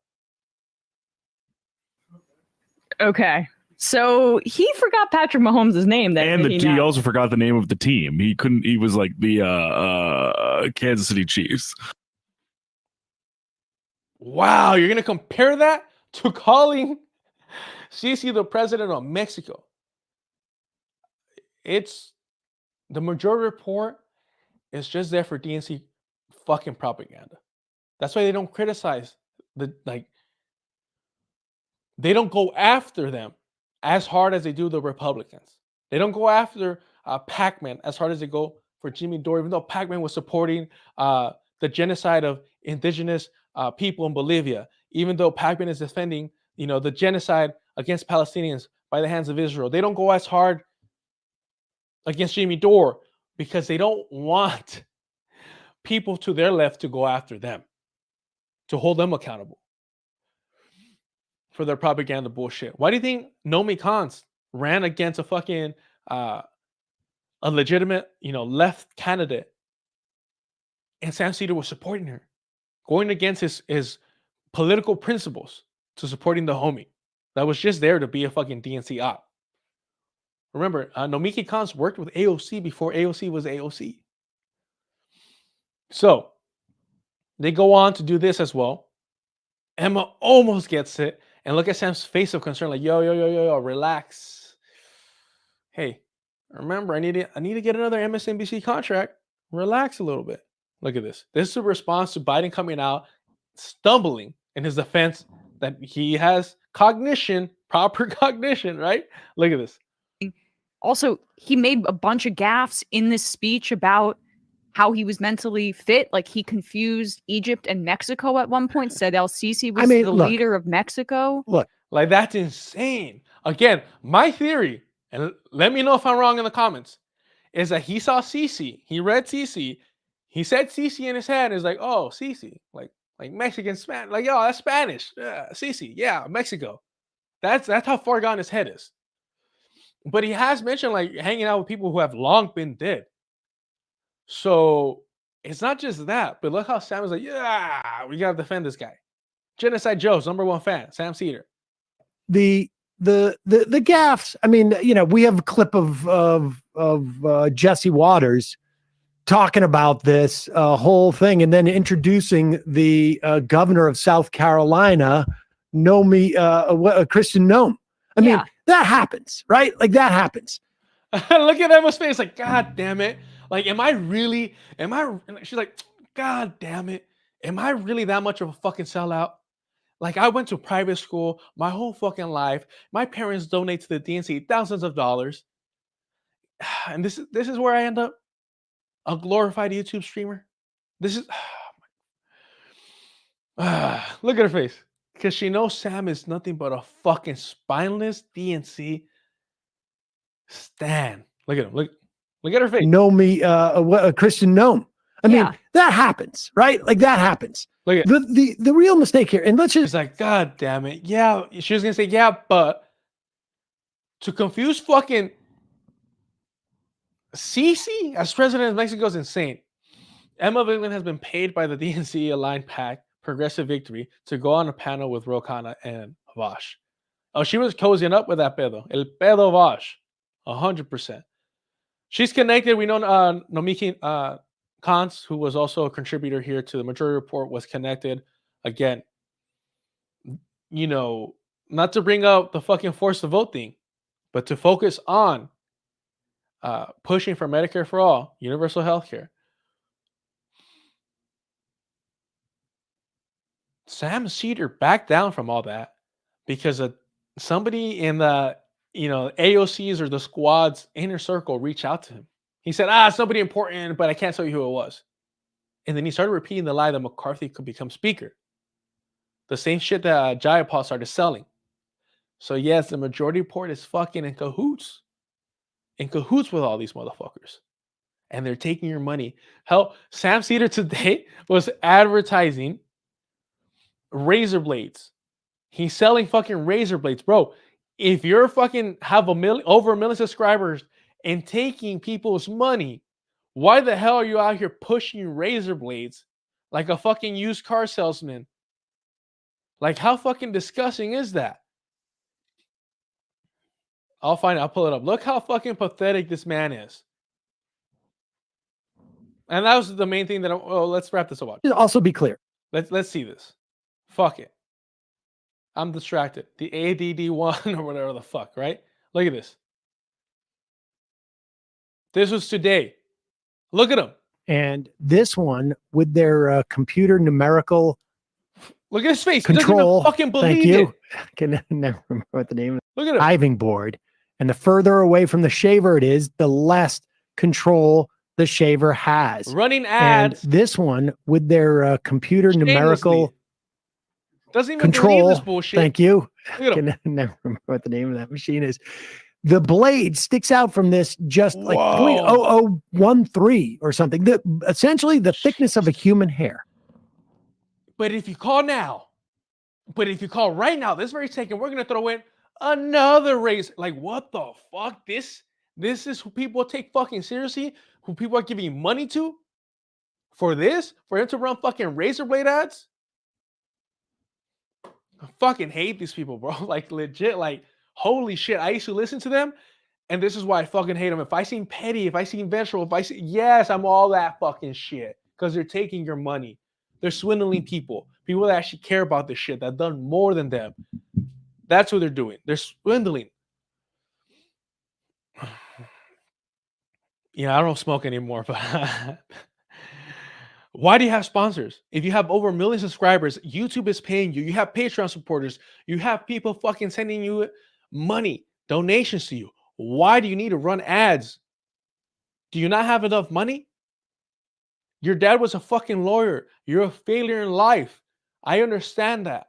But if you're going to claim to be a leftist, put that shit to the side, provide better content for your millions of subscribers, and then you won't have to fucking be a fucking weirdo salesman. Have some fucking respect.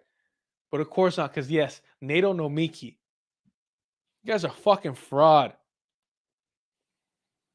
And speaking about frauds, how much of this did I want to cover?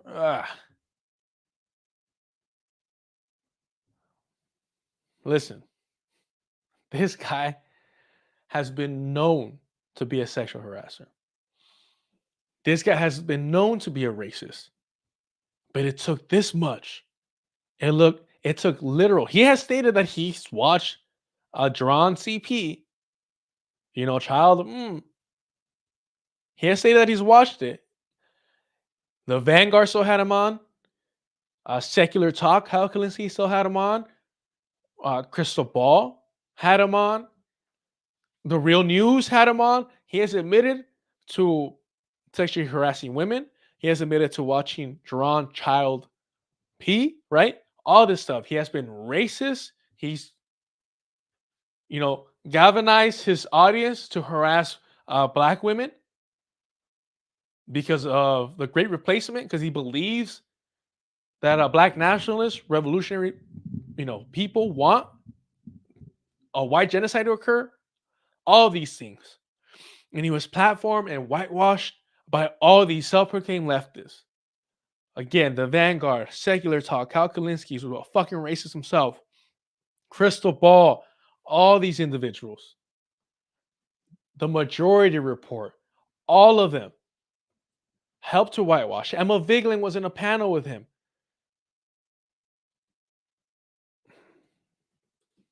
And still,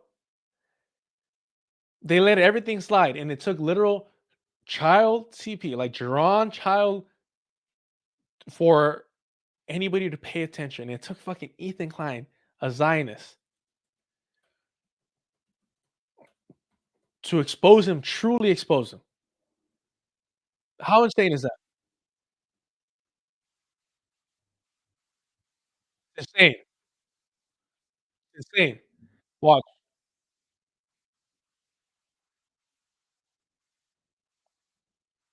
We're finding something here or there.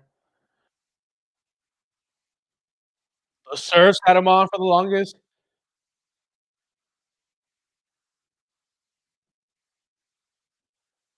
Watch.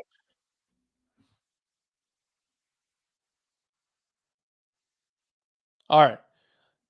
This is what the sick fucking freak did. Watch this. You can see this is an example of the kind of structure that I'm referring to. What? You can see this is an example of the kind of structure that I'm referring to. So he actually pulled out his photo albums, and this is censored. It's censored because there's Lolly, Lolli. It's just disgusting that I'm talking about this. It's repulsive. I didn't know what Lolly was until it was exposed a while back that Vaush had liked and saved Lolly on a different platform when he was still like Irish Laddie.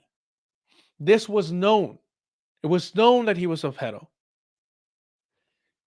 Countless of times has he attempted to water down the severity of watching CP. He is advocating for the lowering of the age of consent. All these things that demonstrate that he is a pedo. And everybody ignored it because he was white and he was on the left. That's the only reason everybody ignored it and just let it slide. The global majority, black and brown people, indigenous people, all Asian people were all like calling him out. And every other white streamer, the Vanguard, Zach and Gavin, Kyle Kalinske from Secular Talk, Crystal Ball, right? Fucking the Surfs, like all these fucking white streamers gave him a pass. Because it is whiteness over everything. WOE, woe is me. Whiteness over everything is me. That's all they fucking care about. And so it's exposed that he has a bunch of this drawn CP And finally, that is a breaking point. When black women were speaking out, it wasn't enough. When Asian women were speaking out, it wasn't enough. When he was sexually harassing women as Irish laddie, it wasn't enough. When it was shown that already that he had liked and saved Lolly as well, right? It wasn't enough. It literally took fucking Ethan Klein of H3 to really fucking hammer this home. And his cult that he has cultivated, I still defend this bastard. So yes, I'm not going to show it here. It's disgusting. It's despicable. But here's the excuses that he provides. Right? Look at this excuse. This vile fucking is like a excuse. three. He admits that they look underage because that's how they were intent. Like that's why they were drawn that way. Like lolly creator, lolly artists, these perverts purposely draw them to look like children. That is the point. And their excuse is like, oh, well, their anime characters were actually like 10,000 years old, but they're trapped in a childlike body. Disgusting. The fucking wall for all of them.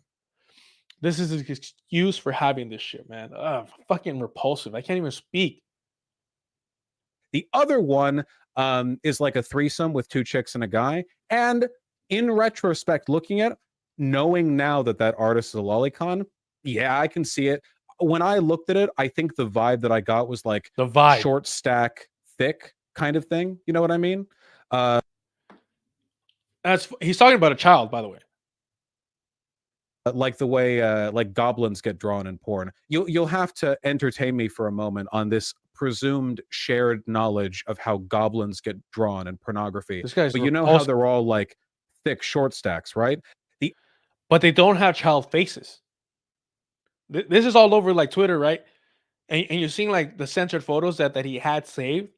This guy's a fucking pedophile. Only a pedophile can get aroused to that. A face of a child. And he's trying to excuse it with, the body type. Oh, I thought it was like a short, like thick girl.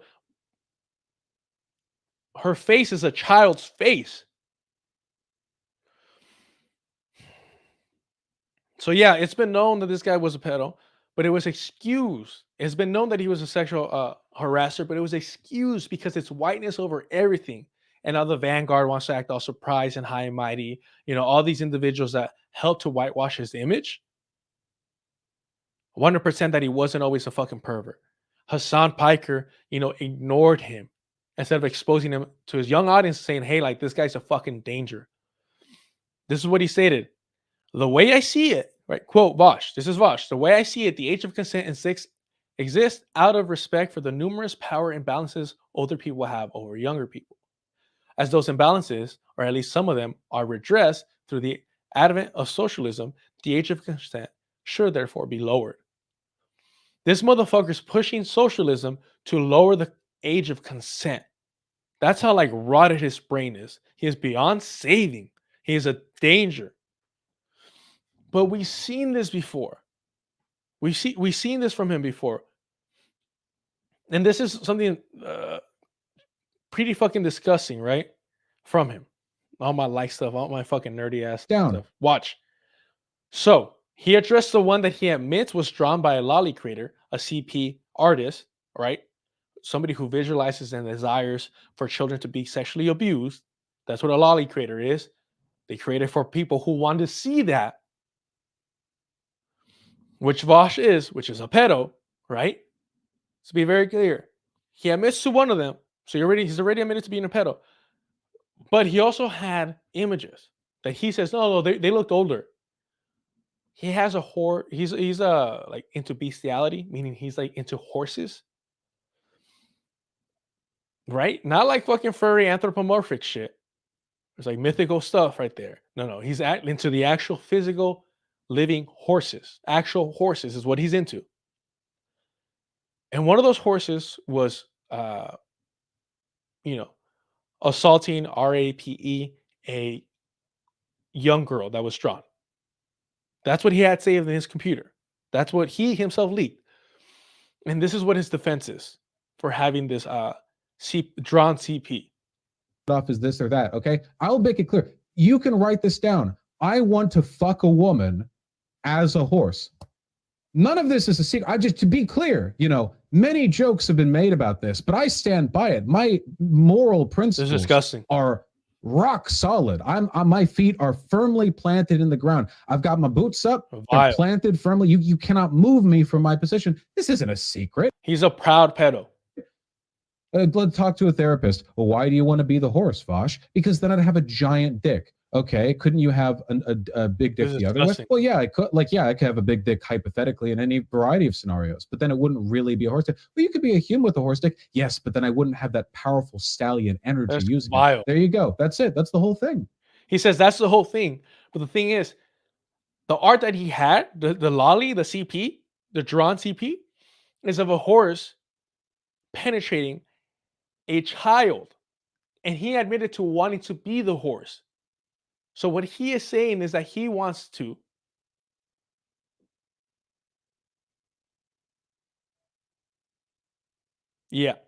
RAPE a child. And his excuse is like, well, I want to do it as a horse. So he's a pedophile that's into bestiality. Yeah. This is who the Vanguard had on, and they knew that he was a sexual abuser, a harasser, I should say, when he was Irish laddie. Gavin admitted to this. That inbred Zach is lost in space, so who knows? Yes, this is what he leaked himself. What he leaked. Can you imagine what he has saved, hidden even further? But it's been known that he was a pedophile. And the serfs, the Vanguard, Cal Kalinske, Crystal Ball, the Majority Report all defended him. When not just over this, ignoring this shit, but over his racism. Over his he's a white nationalist, this fucker. Oh, you don't believe me? Look at this.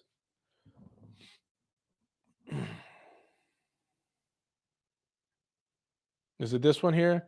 That like black people. No, it's this one right here. All right. This is argument against black liberation. Do you know how many Jews died in the Holocaust? I think 6 million. Do you know what Hitler tried to do with them before the Holocaust began?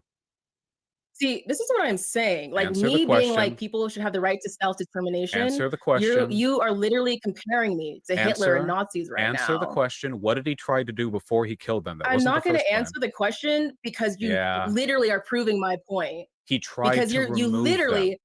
can't. You did Jewish people colonize Germany? You keep saying that. I don't think it's relevant. Jewish people How in fucking Germany. convenient. Wait, Context hold on. of Wait, hold on. Wait, colonialism Jewish is people. really relevant. Jewish It's why people. we're talking about Jewish this. people in Okay, Germany. I'm not saying that people should just Oh my like God. remove anyone. I'm Jewish saying that people that the in context Germany. of Jewish people colonialism in is Germany what's were innocent, regular people, and white people in South Africa are innocent, regular Fuck people. no, they're not. The seeds of colonization are a sociological no. phenomena that runs back hundreds of years. It's not like there are 6 million people who are born white and thus instantly become colonizers. You are What the doing fuck? exactly. They Do you know colonized. how many? They colonized. That's what they did. I have very little sympathy for Professor Flowers here. She was warned multiple times. Do not interact with him. He's a white nationalist. He's gonna fucking run circles through you because that's what he does. That's what he does. He's a sophist of the highest fucking degree. And she still went on there to debate a white nationalist about black liberation, something that she's not even fully fucking she didn't fully grasp here at this point. And he's trying to paint it as a white genocide because he fears the great replacement. If you fear the great replacement theory, right? The white nationalist theory that black people and brown people are going to overtake the United States and massacre and exile whites, you're a white nationalist. And that's what Vaush has always been. Cal Kalinske is a fucking racist because he's still upset that people call him out for using the N-word. So of course he cozied up to Vaush. Even though Vaush went after Kyle's wife, Crystal Ball. Even Crystal Ball had him on. The Vanguard had him on. The Serfs had him on. All these individuals fucked with him for so long, despite all these things being out here, and ignored it because it's it's whiteness over everything, y'all. Like, holy shit.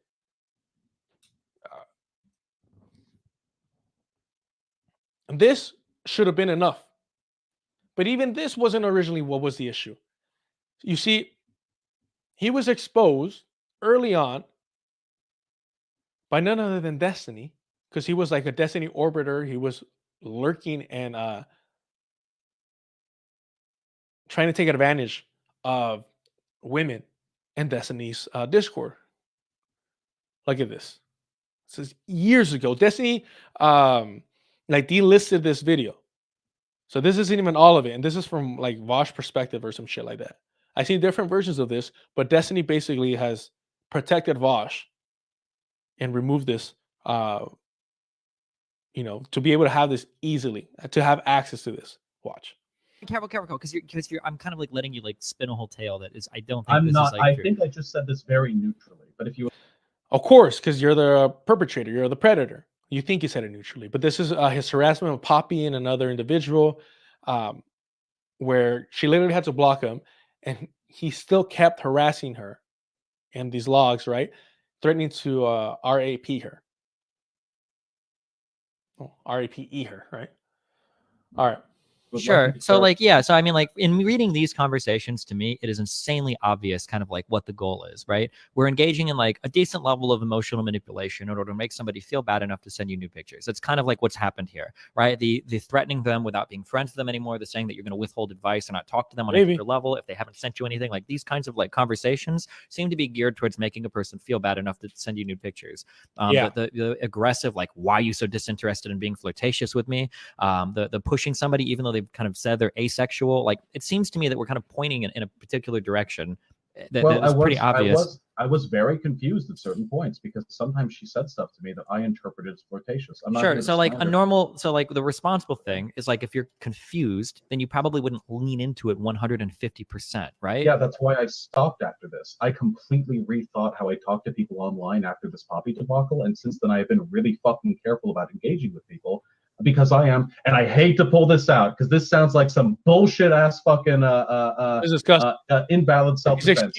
But I am autistic. Sometimes I misread social signals. This taught me, among other things, that sometimes, in spite of my best intentions, I can kind of fuck it up. So since then, I've been really careful about how I talk to people. Poppy has, despite no contact with her over the past year and a half. I mean, there have been minor bans, but it was all in public and mostly. This is disgusting. I bet my blank would look colossal in Poppy's hands. This is somebody who already blocked him, who already told him, like, I'm not interested. And he was still harassing her, sexually harassing her relentlessly. I bet she's never been stretched so far. Like, things, disgusting, vile things, that at that point, you're threatening to RAP her. Keep missing the E. Keep saying RAPE, like E. This is vile. This is like, my head's not in this because this is so fucking disgusting. And this was, you know, years old. This video got posted 2 years ago, but this is older than that. And it was excuse. You know, Gavin knew this from the Vanguard. It was known. Kyle Kalinski's in the know. He's known this, and he's defended him. Sam Cedar defended him as well.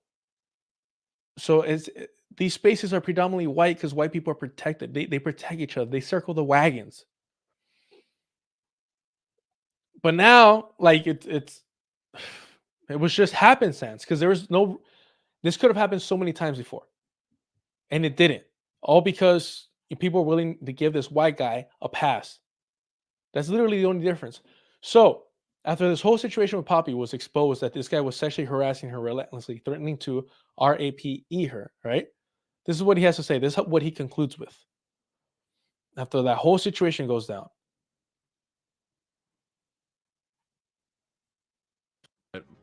This is what he states. Poppy is not worth apologizing to. Poppy, his victim that he threatened to RAPE, is not worth apologizing to, he states. She is barely worth the fucking intrinsic human rights to which all human beings are endowed. Okay. Still verbally abusing her. Poppy is not worth apologizing to. She is barely worth the fucking intrinsic human rights to which all human beings are endowed. Okay. She is a disgusting human being, and that doesn't mean what I did wasn't wrong. It does mean I will never apologize to her. So he admits to, you know, sexually harassing her, threatening to RAPE her. Finally, he says, yeah, that was wrong, but I'll never apologize for it. That's a predator's mindset. That is a predator's mindset, and we've known this for years, and other white people have protected him. If his racism wasn't enough, this wasn't enough, his, you know, cause for lowering the age of consent wasn't enough, You literally have to see his fucking computer with drawn CP for it to be enough. But I would love to have her on stream sometime because she is a nervous, anxious, neurotic liar, and it would be really, really easy to reduce her to a sobbing mess publicly. That's what he wants to do to his victim. To his victim. Would this make me look better in the public eye? No, it would make me look worse. But it would be very satisfying. It'd be very satisfying to humiliate his victim publicly. The man's deranged. He's a fucking predator to the T. But he was protected. He was protected. Here's Sam Cedar protecting him. This video has like crazy amount of views. And this is Sam Cedar protecting Vaush's racism. Descendants of slaves to class. I mean, we had Sandy Darity on, I don't know when it was. Yeah, exactly. A week or two. No, yeah. But you're also misunderstanding the nature of, and my understanding is that, that Vaush did do some edgelordy stuff, and I'm not, frankly, too up to speed on it. Boys will be boys, right? Oh, he did some edgelordy stuff. This is the way that you, essentially what you're doing is, yeah, I'm on YouTube as well as Twitch. But yes, what Sam Cedar is doing here, oh, he did some edgelordy stuff, racism, edgelordy stuff. It's the whole boys will be boys for a white man. He's a grown-ass adult, and Sam Cedar's like, edgelordy stuff, being racist is a little edgelordy. Because they protect each other. It's whiteness over everything. We've known this about him. In this specific video with Sam Cedar, Vaush's racism is being called out, and Sam Cedar's protecting it. Go check out. We went over Vaush leaking his drawn child pee. It's disgusting.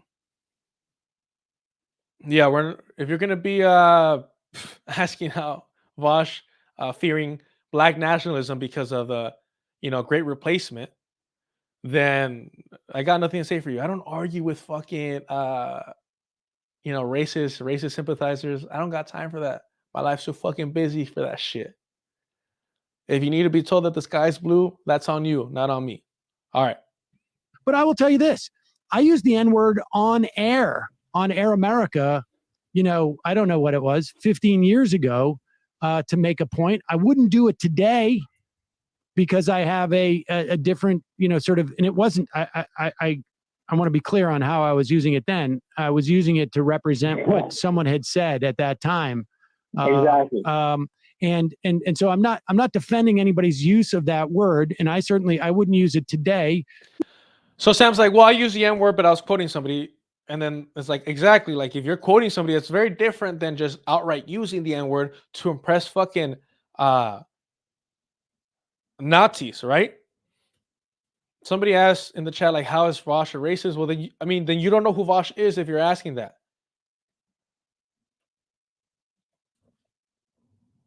I used to have, that clip of Vaush using the N-word to impress. Oh, this one's fucking disgusting too. This is how you know he was trying to defend himself from the jump. Look at this.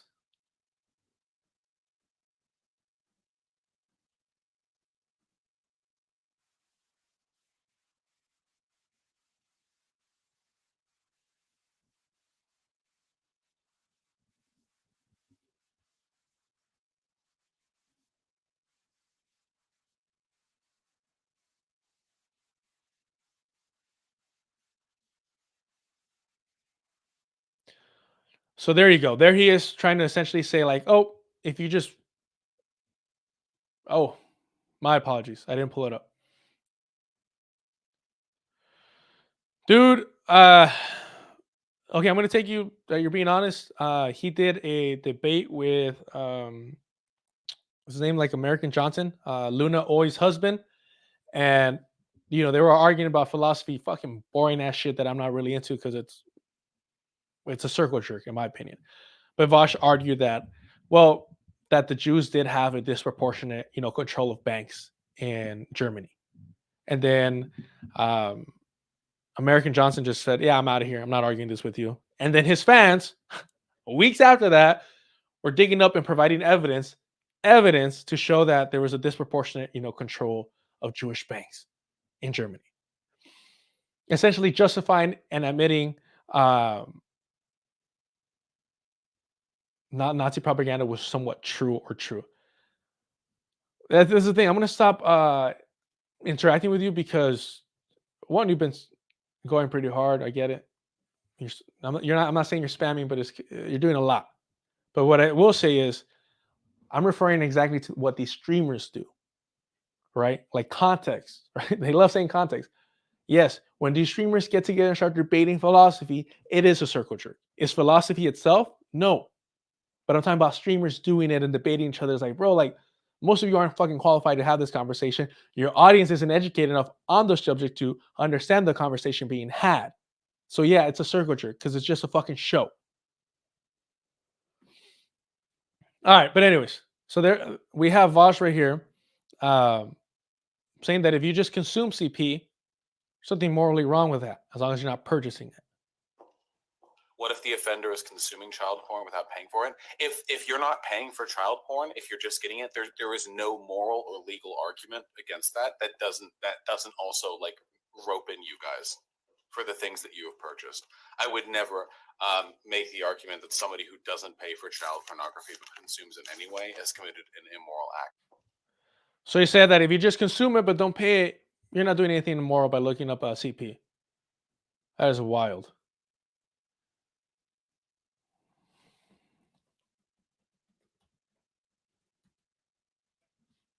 Let's find out. Is this on TikTok or what? I'm not on TikTok, so I wouldn't know. Yeah, there you go. I'm not on TikTok.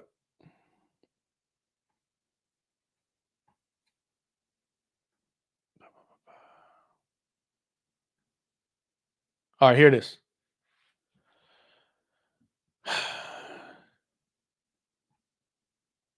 Could we have somebody here? I mean, I try to pretend everybody's here. Like, I hate the term good faith, but asking genuinely. Hawkeye states, I know who he is vaguely, not as good as you do. But then when you're saying things, obnoxious things like, can I see a link? It's like, I know your type. It's not that asking for evidence isn't good, but it's like, again, you can find these things very easily. It's all over Twitter right now. All right, here's Vaush. This is, again, a throwback. This is what Sam Cedar's defending here. Watch. You realize there were N-words in the SS, Dude, right? you can just say nanners. Whew. Wow. Oh, that's a little bit hot God. for me, Oh, but- God. Oh, mate. Oh, he said the word. Oh, God. Now, this is censored, obviously, but he literally said, the N-word to try and impress these fucking Nazis. That's who he is, and then look at him laugh. He's like, You realize there were N-words in the these Nazis don't even say it themselves. They're just like N-words. Mainly because of censorship, not because of any fucking moral stance. Watch. SS. Dude, right? you can just say nanners. So he uses the N-word. It's chopped up a little bit. This is readily available. And look at him laugh. Ooh. Wow. Oh, that's a little bit hot for me. Oh, but- How happy he is. Oh, mate. Oh, he said the word. Oh, God. I got him. I broke his brain.